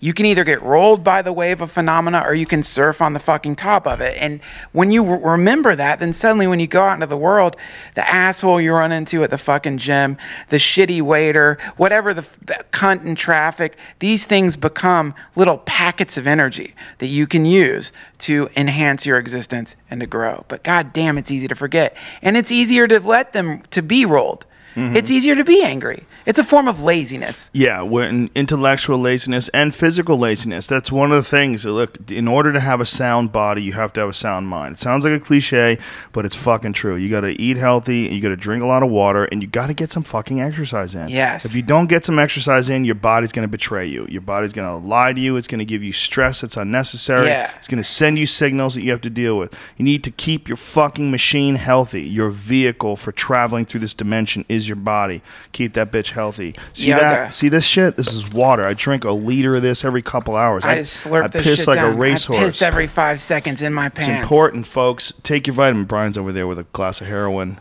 mixed with AIDS. I flavor my heroin with AIDS. There's nothing like heroin flavored AIDS. Take off your glasses and show the world your eyes, Duncan Trussell. Let them know. Let them see your soul. Let them see through the windows of your soul. Fun. They're fun to wear those glasses, man. Folks, this podcast is over. Can I talk about a show? Fuck yeah, you can. I have this show coming up. I'm going to be at the Fun Fest this weekend in Austin, but on the 6th. What is that? It's this badass festival in Austin that happens on the 4th. Everything is badass. It's probably not Austin. very fun, though. But the show, please come to this. It's Fitzgerald's in Houston on the 6th. That is a show that I really would love for you guys to come. I have one in Dallas, but it's sold out. But the one in Houston, there's still tickets. November 6th at Fitzgerald's. If you go to my website, DuncanTrussell.com, you can get tickets there. Powerful Duncan Trussell. Thanks, Joe. Thanks for letting me plug that. Please, anytime, man. This weekend, Seattle, Washington on Saturday night, the November 3rd at the Moore Theater is completely sold out. Sorry, bitches, but we're just awesome. Voodoo Chicken, are you going to make a scheduled appearance? We've got to contact the Voodoo Chicken. Brian Redban's coming, and of course Greg Fitzsimmons will be there as well. And by the way, when I say that we're awesome, Seattle, I mean you guys too. I mean all of us together. It's not just like us. I wouldn't say like me and Duncan and Brian are awesome. We're all awesome. Yeah. We're all a part of this awesome experience. San Francisco, Friday night, November 2nd, at the Nob Hill Masonic Center. Yeah, I know, Masonic. Peace. I don't know. I don't get it. All hail Moloch. For me, it's just a place to perform, folks. I call I don't even call Live Nation. I have a representative that calls them. I don't even deal with those people myself. You know what I'm saying? I let somebody else do all the dirty work for me. That was the only place. There's nothing sinister about this Nob Hill Masonic Center. And it'll probably smell like weed in there. We're going to get our freak on. Fuck. San Francisco. It's one of the greatest fucking By the cities way, on earth. dude, the Masons knew how to build a place to focus energy. Mm-hmm. I performed in Masonic halls. You can really fucking blast the beam in those places, man. You can really do it. Well, it's supposed to be a really cool place. And some tickets are still available for that. Some tickets are also available for the Metropolis in Montreal, November 16th. Are you coming with me, Duncan Trussell? Yes. To Montreal, Yes, Quebec, I can't Canada! fucking wait. I can't fucking wait. Yes. Oh, can I say one more thing? Yes. I forgot. November 7th and 8th, I'm in New Orleans at the Hell Yeah Fest. So come to that, please. Oh, Brian, my little calendar, you don't have up the 10th, which is San Diego. On Joe Rogan on the Twitter page, please put that up, because Joey Diaz and I are at the Balboa Theater. Maybe Brian Redban, too, if he wants to make a little trip down. The 10th? Oh, Actually, no, you're going to be out of town. You're going to be in yeah. Ohio. Yeah, oh, cool. I'm with Tom Segura in Dayton, November 8th, and Cincinnati, November 9th. Those two shows are not selling as fast as the Columbus people. Yeah, which well, is Columbus sold is out. strong, as always.